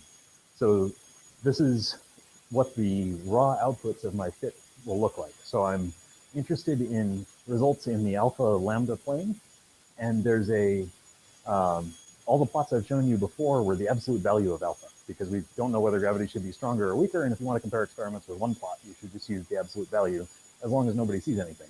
But if you're in the business of looking to see if there's something there, you need both positive and negative alpha. So this is, every one of these dots is the output of a fit on data that's taken with real data, but with no signal injected. So I've got the real uncertainties, but no real central value. And every dot is the output of one of these bootstrap fits. So you can see that if I wanted to draw a box that enclosed these guys, or not a box, but a curve, then I'd be able to draw that. Right? So this is where these confidence intervals are going to come from. And all these points would clump if there was one signal to be found. So how do these confidence intervals get drawn? This is a non-unique problem. There's no unique way to draw a confidence interval. You just need to draw a box that includes 95% of your points. And then, so I had to come up with something, and I'd started doing something that I was pretty sure was right, and then Matt Turner had made a suggestion, so I now call it Turner smoothing. So what I do is I take the first, for the data I show you in a moment, it'll be 23 points coming in from the left, and I'll compute their mean and standard deviation, double it to get the 95% confidence interval, and then I'll just plot it.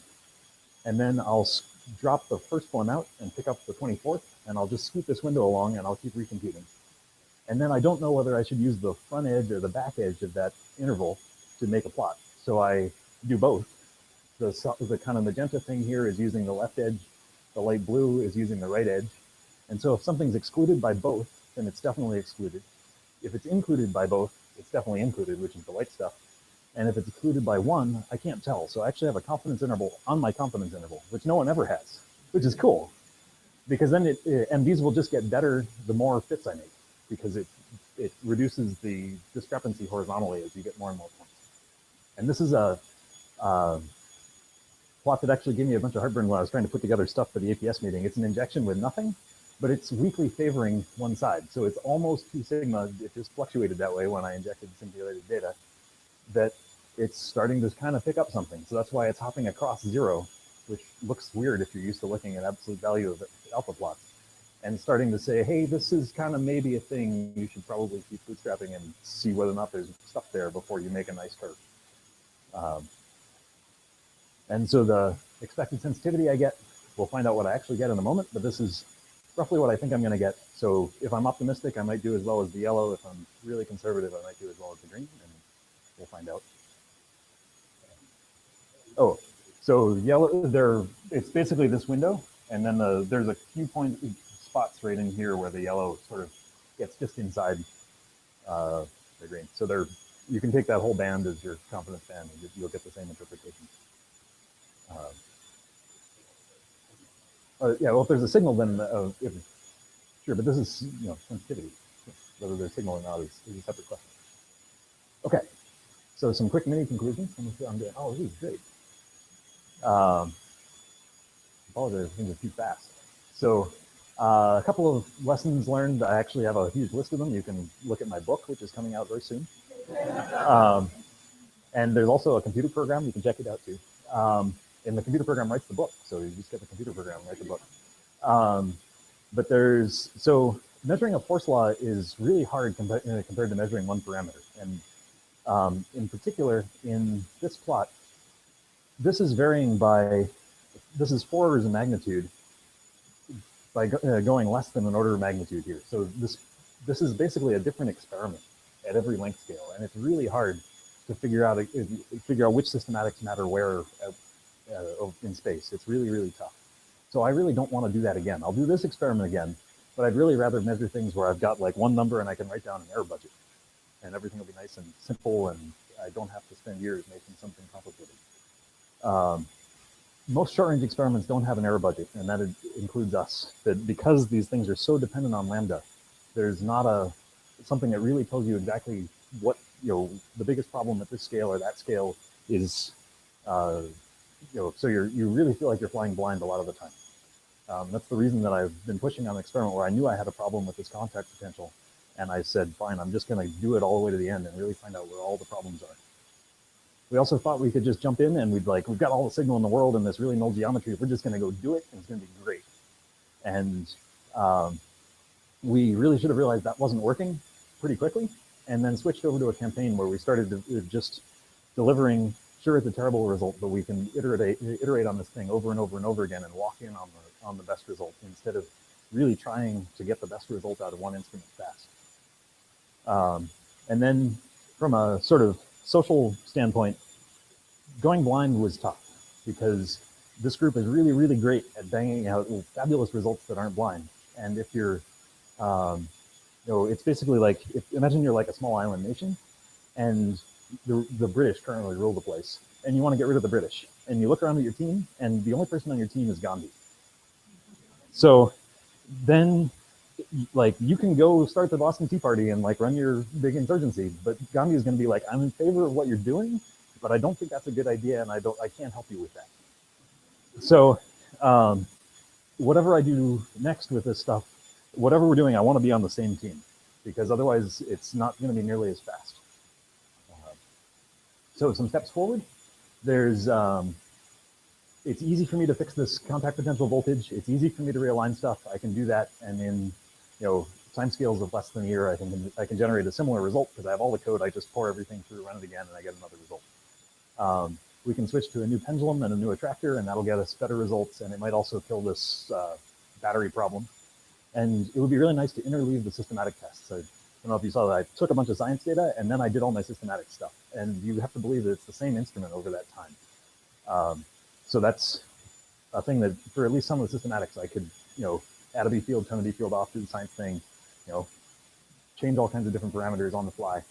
And I'd get a faster result that I think would be even more reliable.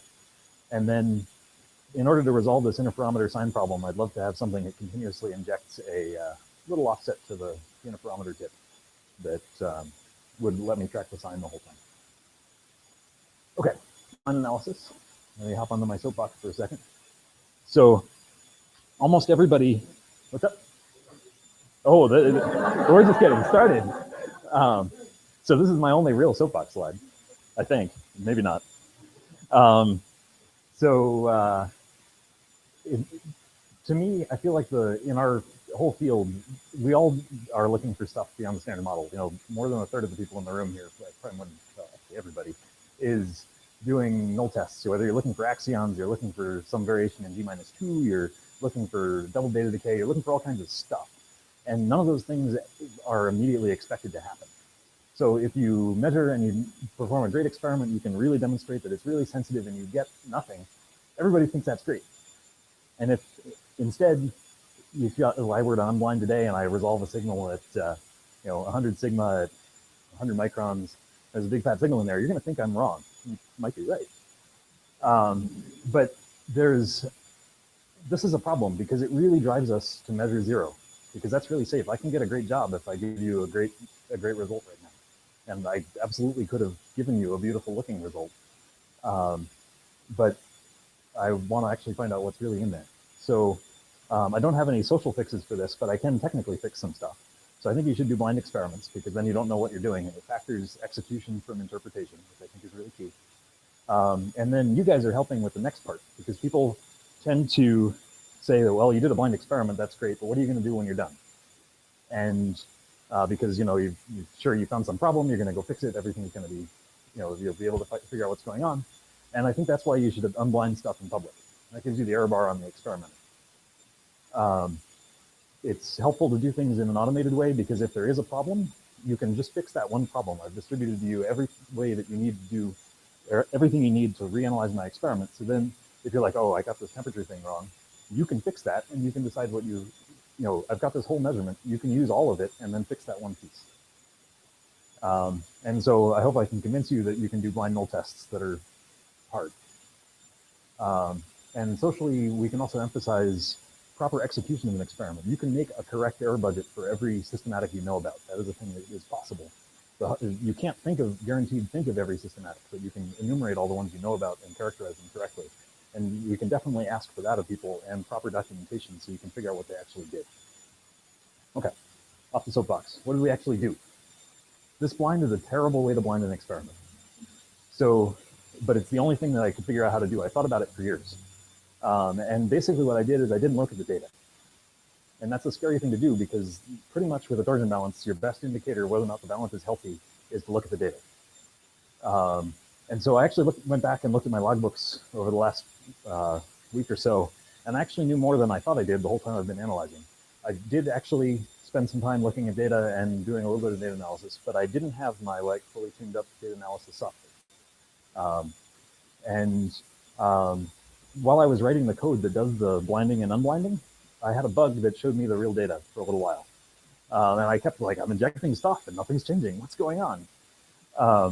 And so at that time, I can tell you what I saw. I saw that there was a signal at 20 or 30 microns with alpha of like 100, but I don't know the sign, which is great. That made me feel a lot better because it, all these different possibilities could do different stuff. And that happened in June of 2013, and I've done a bunch of systematic corrections since then. And you'll notice that this talk is totally different from me selling you on how great my measuring is. I'm telling you where all the problems are, right? And that's something that I think being blind really makes you do, because you're like, if there's a signal in here, I want you to know which parts are right and which ones aren't.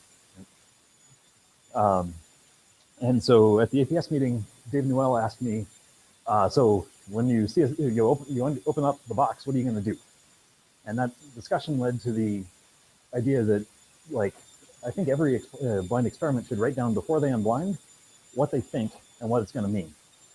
And so I've got this set of concerns that are also written into my thesis. You can go check that they have the same git hash and everything. So there's this interferometer sign discrepancy. Eric had also suggested that there could be a problem that if the pendulum foil contact potential varies as a function of attractor position, that could be a thing. And it's definitely possible to test for it, but I didn't test for it. So I have to leave that as a possible systematic concern. We did do some tests to try to verify that there were no small scale magnetic effects, but I can't guarantee that there aren't any. So it could be that you've got like ferromagnetic dust that we couldn't pick up with our sensor. It could still be in there. We acid etched everything. It should be clean. From a metrology perspective, if there is a piece of dust that I didn't know about, I did a lot of stuff to try to guarantee I had no dust. It could affect what I claim in terms of limits. It won't affect whether I see a signal or not because my experiment's null. I did a test for whether or not the light, the sub-milliwatt of power from the interferometer laser striking the foil could potentially locally heat it. I did do a test for it, but because of a record-keeping problem, I couldn't actually claim a limit on it, so I'm not going to. So if I see a thing, it could be that. I don't think so, but it could be. And then you could always imagine some wonderful Casimir subtlety. Those are cool. I don't expect, it's hard to get, there's this question of how thick of a foil does a foil need to be in order for it to absolutely act like a conductor all the time for everything. And you can come up with lots of sort of hand-wavy arguments that are compelling about it, but it's hard to, there's nothing I can cite that says absolutely the Casimir force doesn't get through if it's a thickness of 10 microns. And whether or not a signal appears in this experiment or not, I think both that it's easy to upgrade this thing at least a little bit, which is going to get most of our original design sensitivity out of it. And I also think we should definitely run the wedge pendulum because it's even more sensitive. So and we don't know which experiment might be more sensitive in the end. So whether we see something or not, I think we should do it again.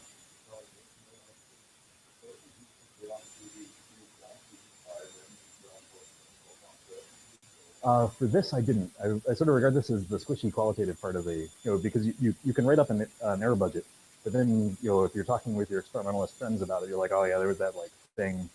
We think it's about this big, but like, and it's the last thing you do before you unblind. So you're like, oh, we didn't have time for that. I want to just write down these things. Right. Yeah. Yeah, because absolutely you could execute it better. Yeah. And it's amazing when you're blind, you're like, oh man, I gotta get all this stuff in there because if there's a thing, I need to tell them about it before I open up the box. Okay, and so I feel like I should also tell you what my bias is. Surely I want to find the right answer, but I also really want to see nothing. And the reason is that I want to convince everybody involved in this so I'm looking in a parameter space where mostly other people have already looked. And if I don't see nothing, I don't think I'm gonna be able to convince people that this is the thing we should do. So that's sort of where I'm sitting, but definitely the experiment's designed to tell us whatever's true. how's this unblinding thing going to go?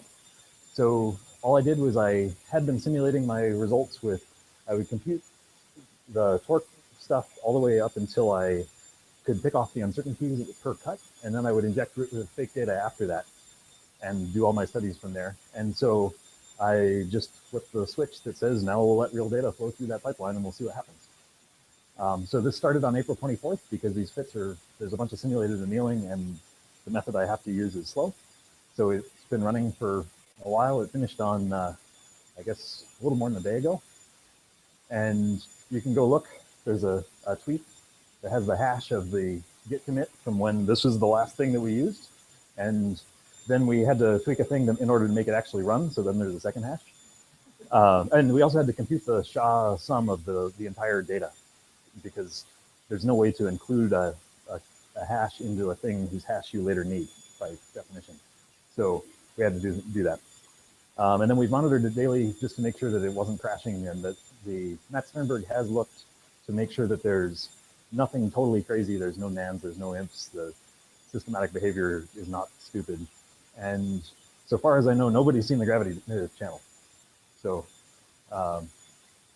and some past defense results, which I put up because both they were here and my experiment is only going to give you results that look like the upper half.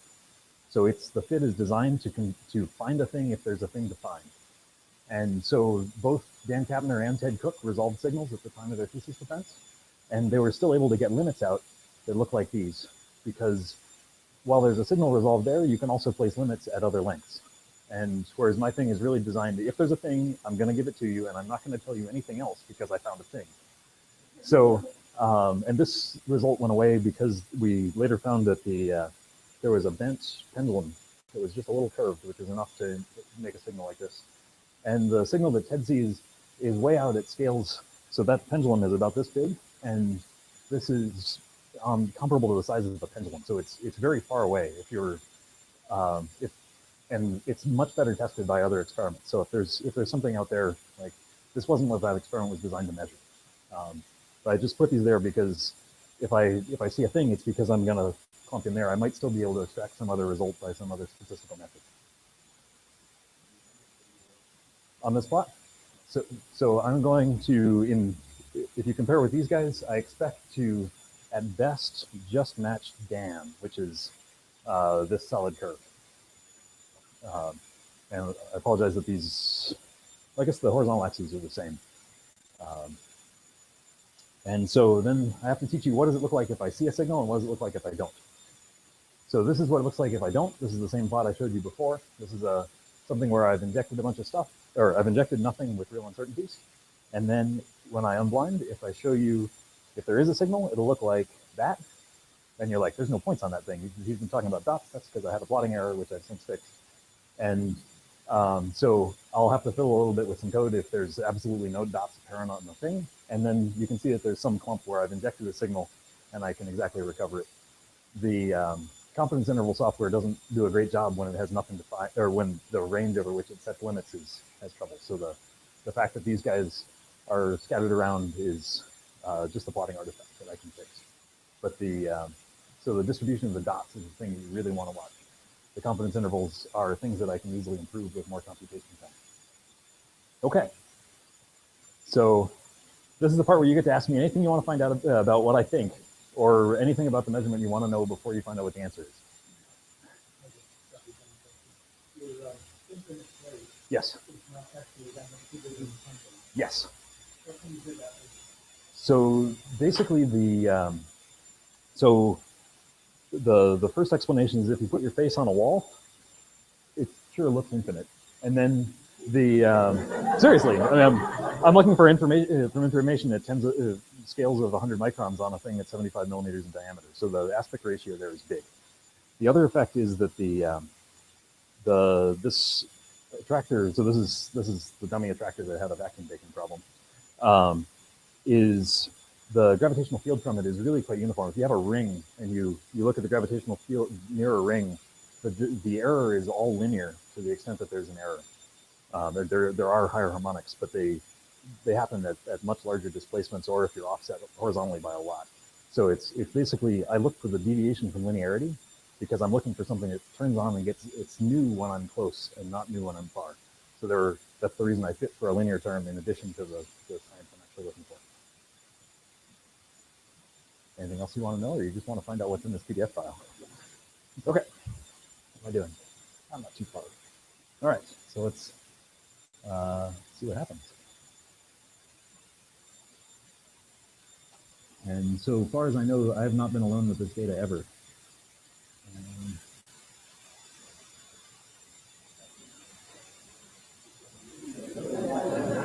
Yeah. And it doesn't fit into the USB thing.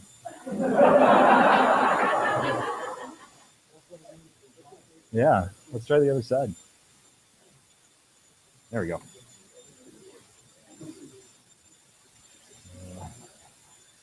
All right.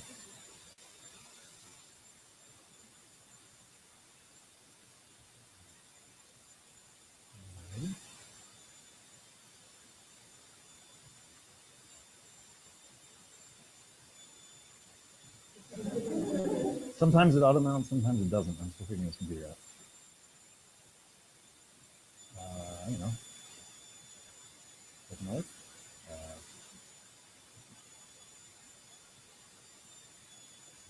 There we go. There's some stuff. So what I'm going to do is I'm going to bring up my thesis, and then we'll scroll to the relevant page, and we'll see what I got. Yeah.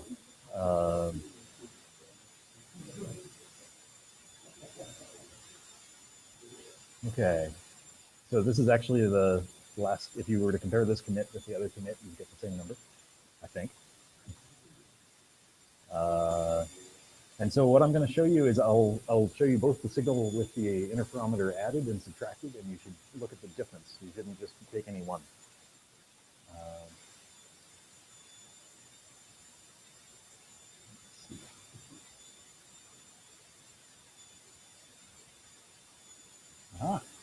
That looks like a really big signal. All right, so yeah, it definitely sees the thing. Let's go down where I can.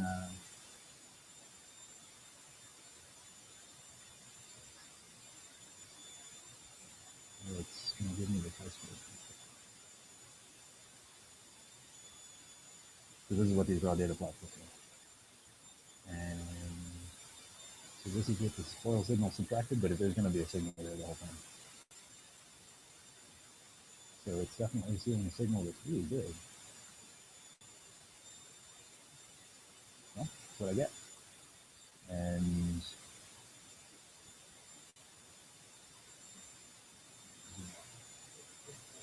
yes. So the interesting thing is the distribution of these points, and they're definitely not on that side of the plot. Right. So it means that there's a signal at, this is going to be roughly 10 times gravity, and length scales somewhere between a little under 100 microns out to a millimeter. So it's well resolved in strength, but not in width. So these are the confidence intervals that I told you would be complicated if I saw something. So, oh, the solid lines, this is Dan and Ted. So the dashed line is Dan and Ted. Let me zoom out. So, and certainly right in here, it's got some kind of confidence interval because it's collapsed onto the real data. Oh, so these are where it's including other systematic stuff. So there's also potentially one of these other systematics could be resolved. So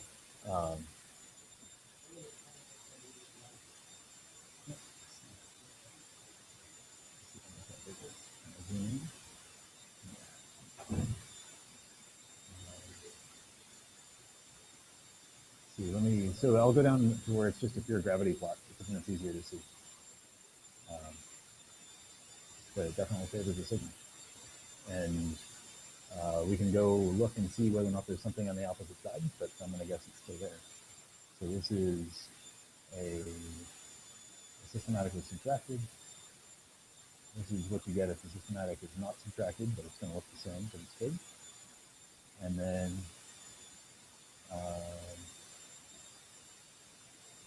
so this is if the systematic is added. And so they look basically the same. I'll switch to the one that's here. So these other colors are other injected system, or not injected. They're so over here. These are every color is a different systematic that I'm fitting for because I treat each systematic effect as a Yukawa. So they can all land on different parts of the plane. So it looks like whichever effect this light blue guy is resolved. I can just figure that out. Yes. Let me scroll down to where these guys are.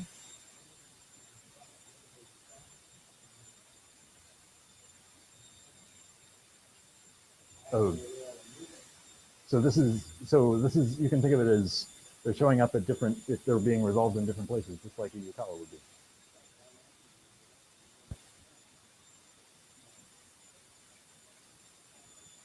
Oh, so this is anything that basically looks like a linear effect. It's something that's almost independent of, it's looking for curvature, but it doesn't see it. So it lands anywhere along this line. The reason that this fit goes all the way out to beyond the meter is just to let the fitter go a long way so you don't get an edge effect from imposing that the fit can't possibly run below some scale.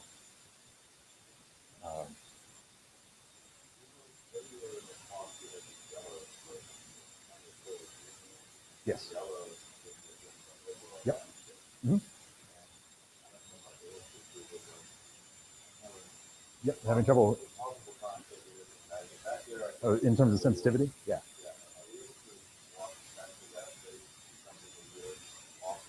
Yes. Mm-hmm.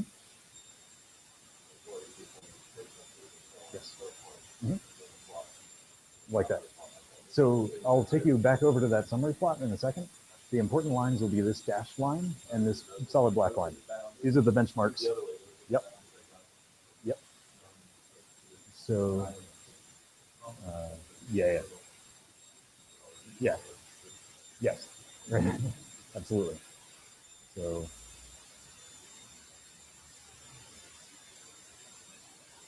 this is, whoops, this guy. And so that dashed line was this one, and this solid line is that one. So that gives you some sense for where this lives. But the fact that I'm not this is the thing where now I'll have to switch back and forth, or at least it's somewhere up here, and to actually plot it, I have to plot it for you, right? So, but we can figure that out so you can get some sense for where it sits compared to the expected sensitivity, right? So this was we can look at 100 microns, and this is something like so this is about it was near an alpha of 10. So then I can go confirm that for you. So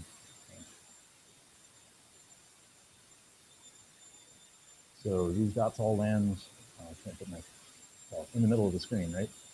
And then I'll scroll over, and so it's something like it's right in here, right? So that's giving you a sense for about where the signal sits. So apparently this is what it looks like when you've unblinded and resolved the signal.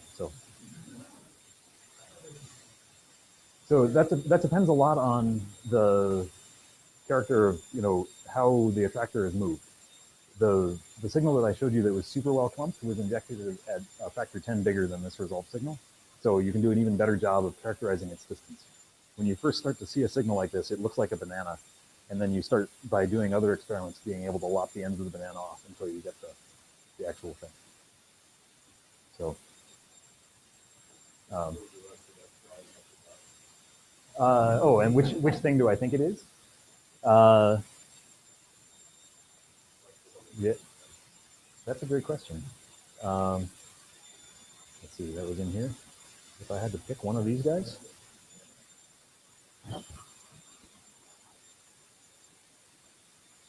it's definitely not this guy, right? Because this is a thing where I'm worried about a sign and maybe a factor 2 or something in terms of the size of that guy, so that's not it. And I'd be really surprised if it's this guy, but it could be. I can't rule it out. The test for it would be to actually bias the foil up to some voltage and then look to see if this effect got bigger, which is annoying to do technically, but it can be done. It could be one of these guys. I certainly can't rule out some short-range magnetic effect.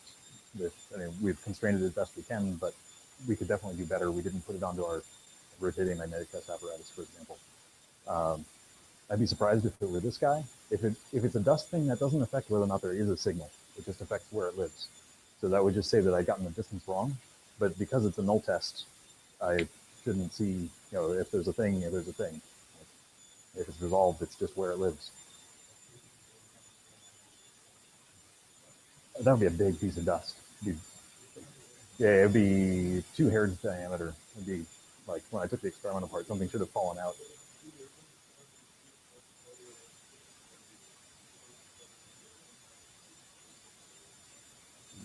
Yes, that's true. That's a thing that I'm definitely gonna have to think about.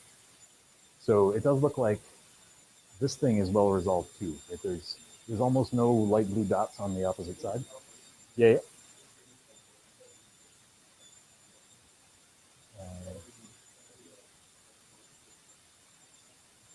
Yes. Yeah, it could be that there's whatever that systematic is could be so big as to be pulling the whole rest of everybody. But whatever it is quite short range. So but I have to figure out which color is which.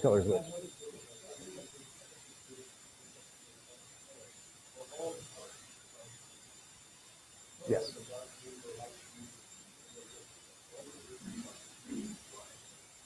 Yes.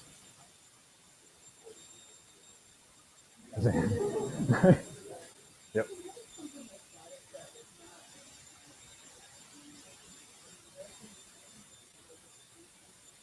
So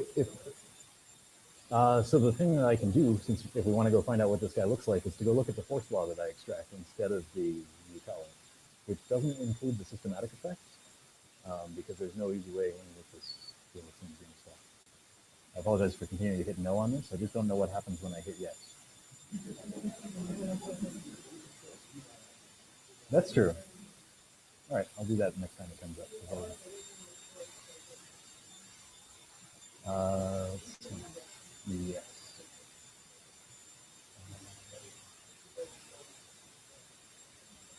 Great. Yes, thank you. Let me. Yes, it's done, but.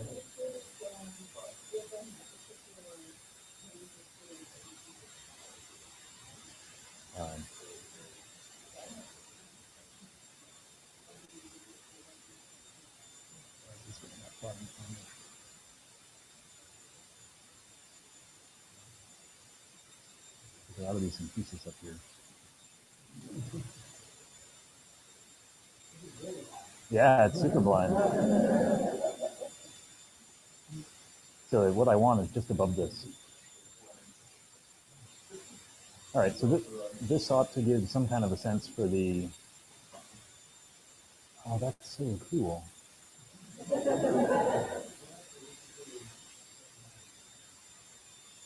So this is what I get as the reconstructed force law, and I have never ever seen something that looked like that.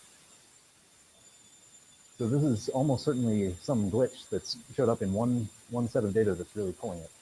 But I have to go find out what that is, and I would guess that it may well be out of a systematic test because it looks like the long stroke systematic deck. If you just look at these guys, there's no obvious curvature that would be a Utah interaction. It's just but clearly I'm gonna have to spend a while staring at this.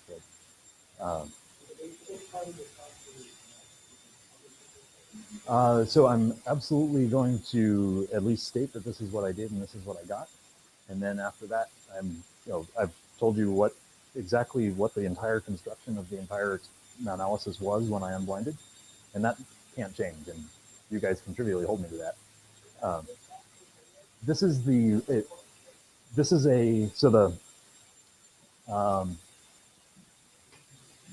it's basically, so I measure the derivative of the force law with because I measure the difference in torque between one position and another, So I'm measuring the sort of local derivative, and then I need to reconstruct the integral of that derivative to get the sort of what's the shape that from which that derivative came. And then that is this integral. So there's a freedom vertically, there's a plus c from the integral, and then there's definitely uncertainty from the way all that stuff comes together. And it's this bootstrapping was a way to get the uncertainties on that reconstruction. Absolutely looks quicker, which is actually kind of great because then I can go find the guy.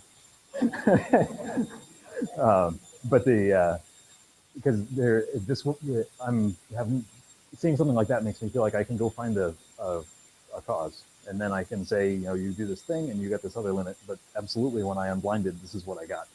Like I can't run away from that fact. But it sure looks like one of the systematic tests, especially because the other systematic had such a big pull. But we'll find out. So.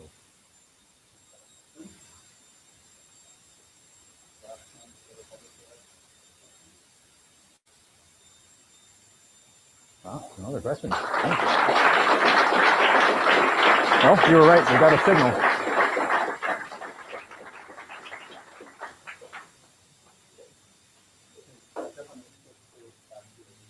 Nope. And I guess we'll turn off the internet here so that whatever you guys ask me in closed session, you can ask me about whatever you want.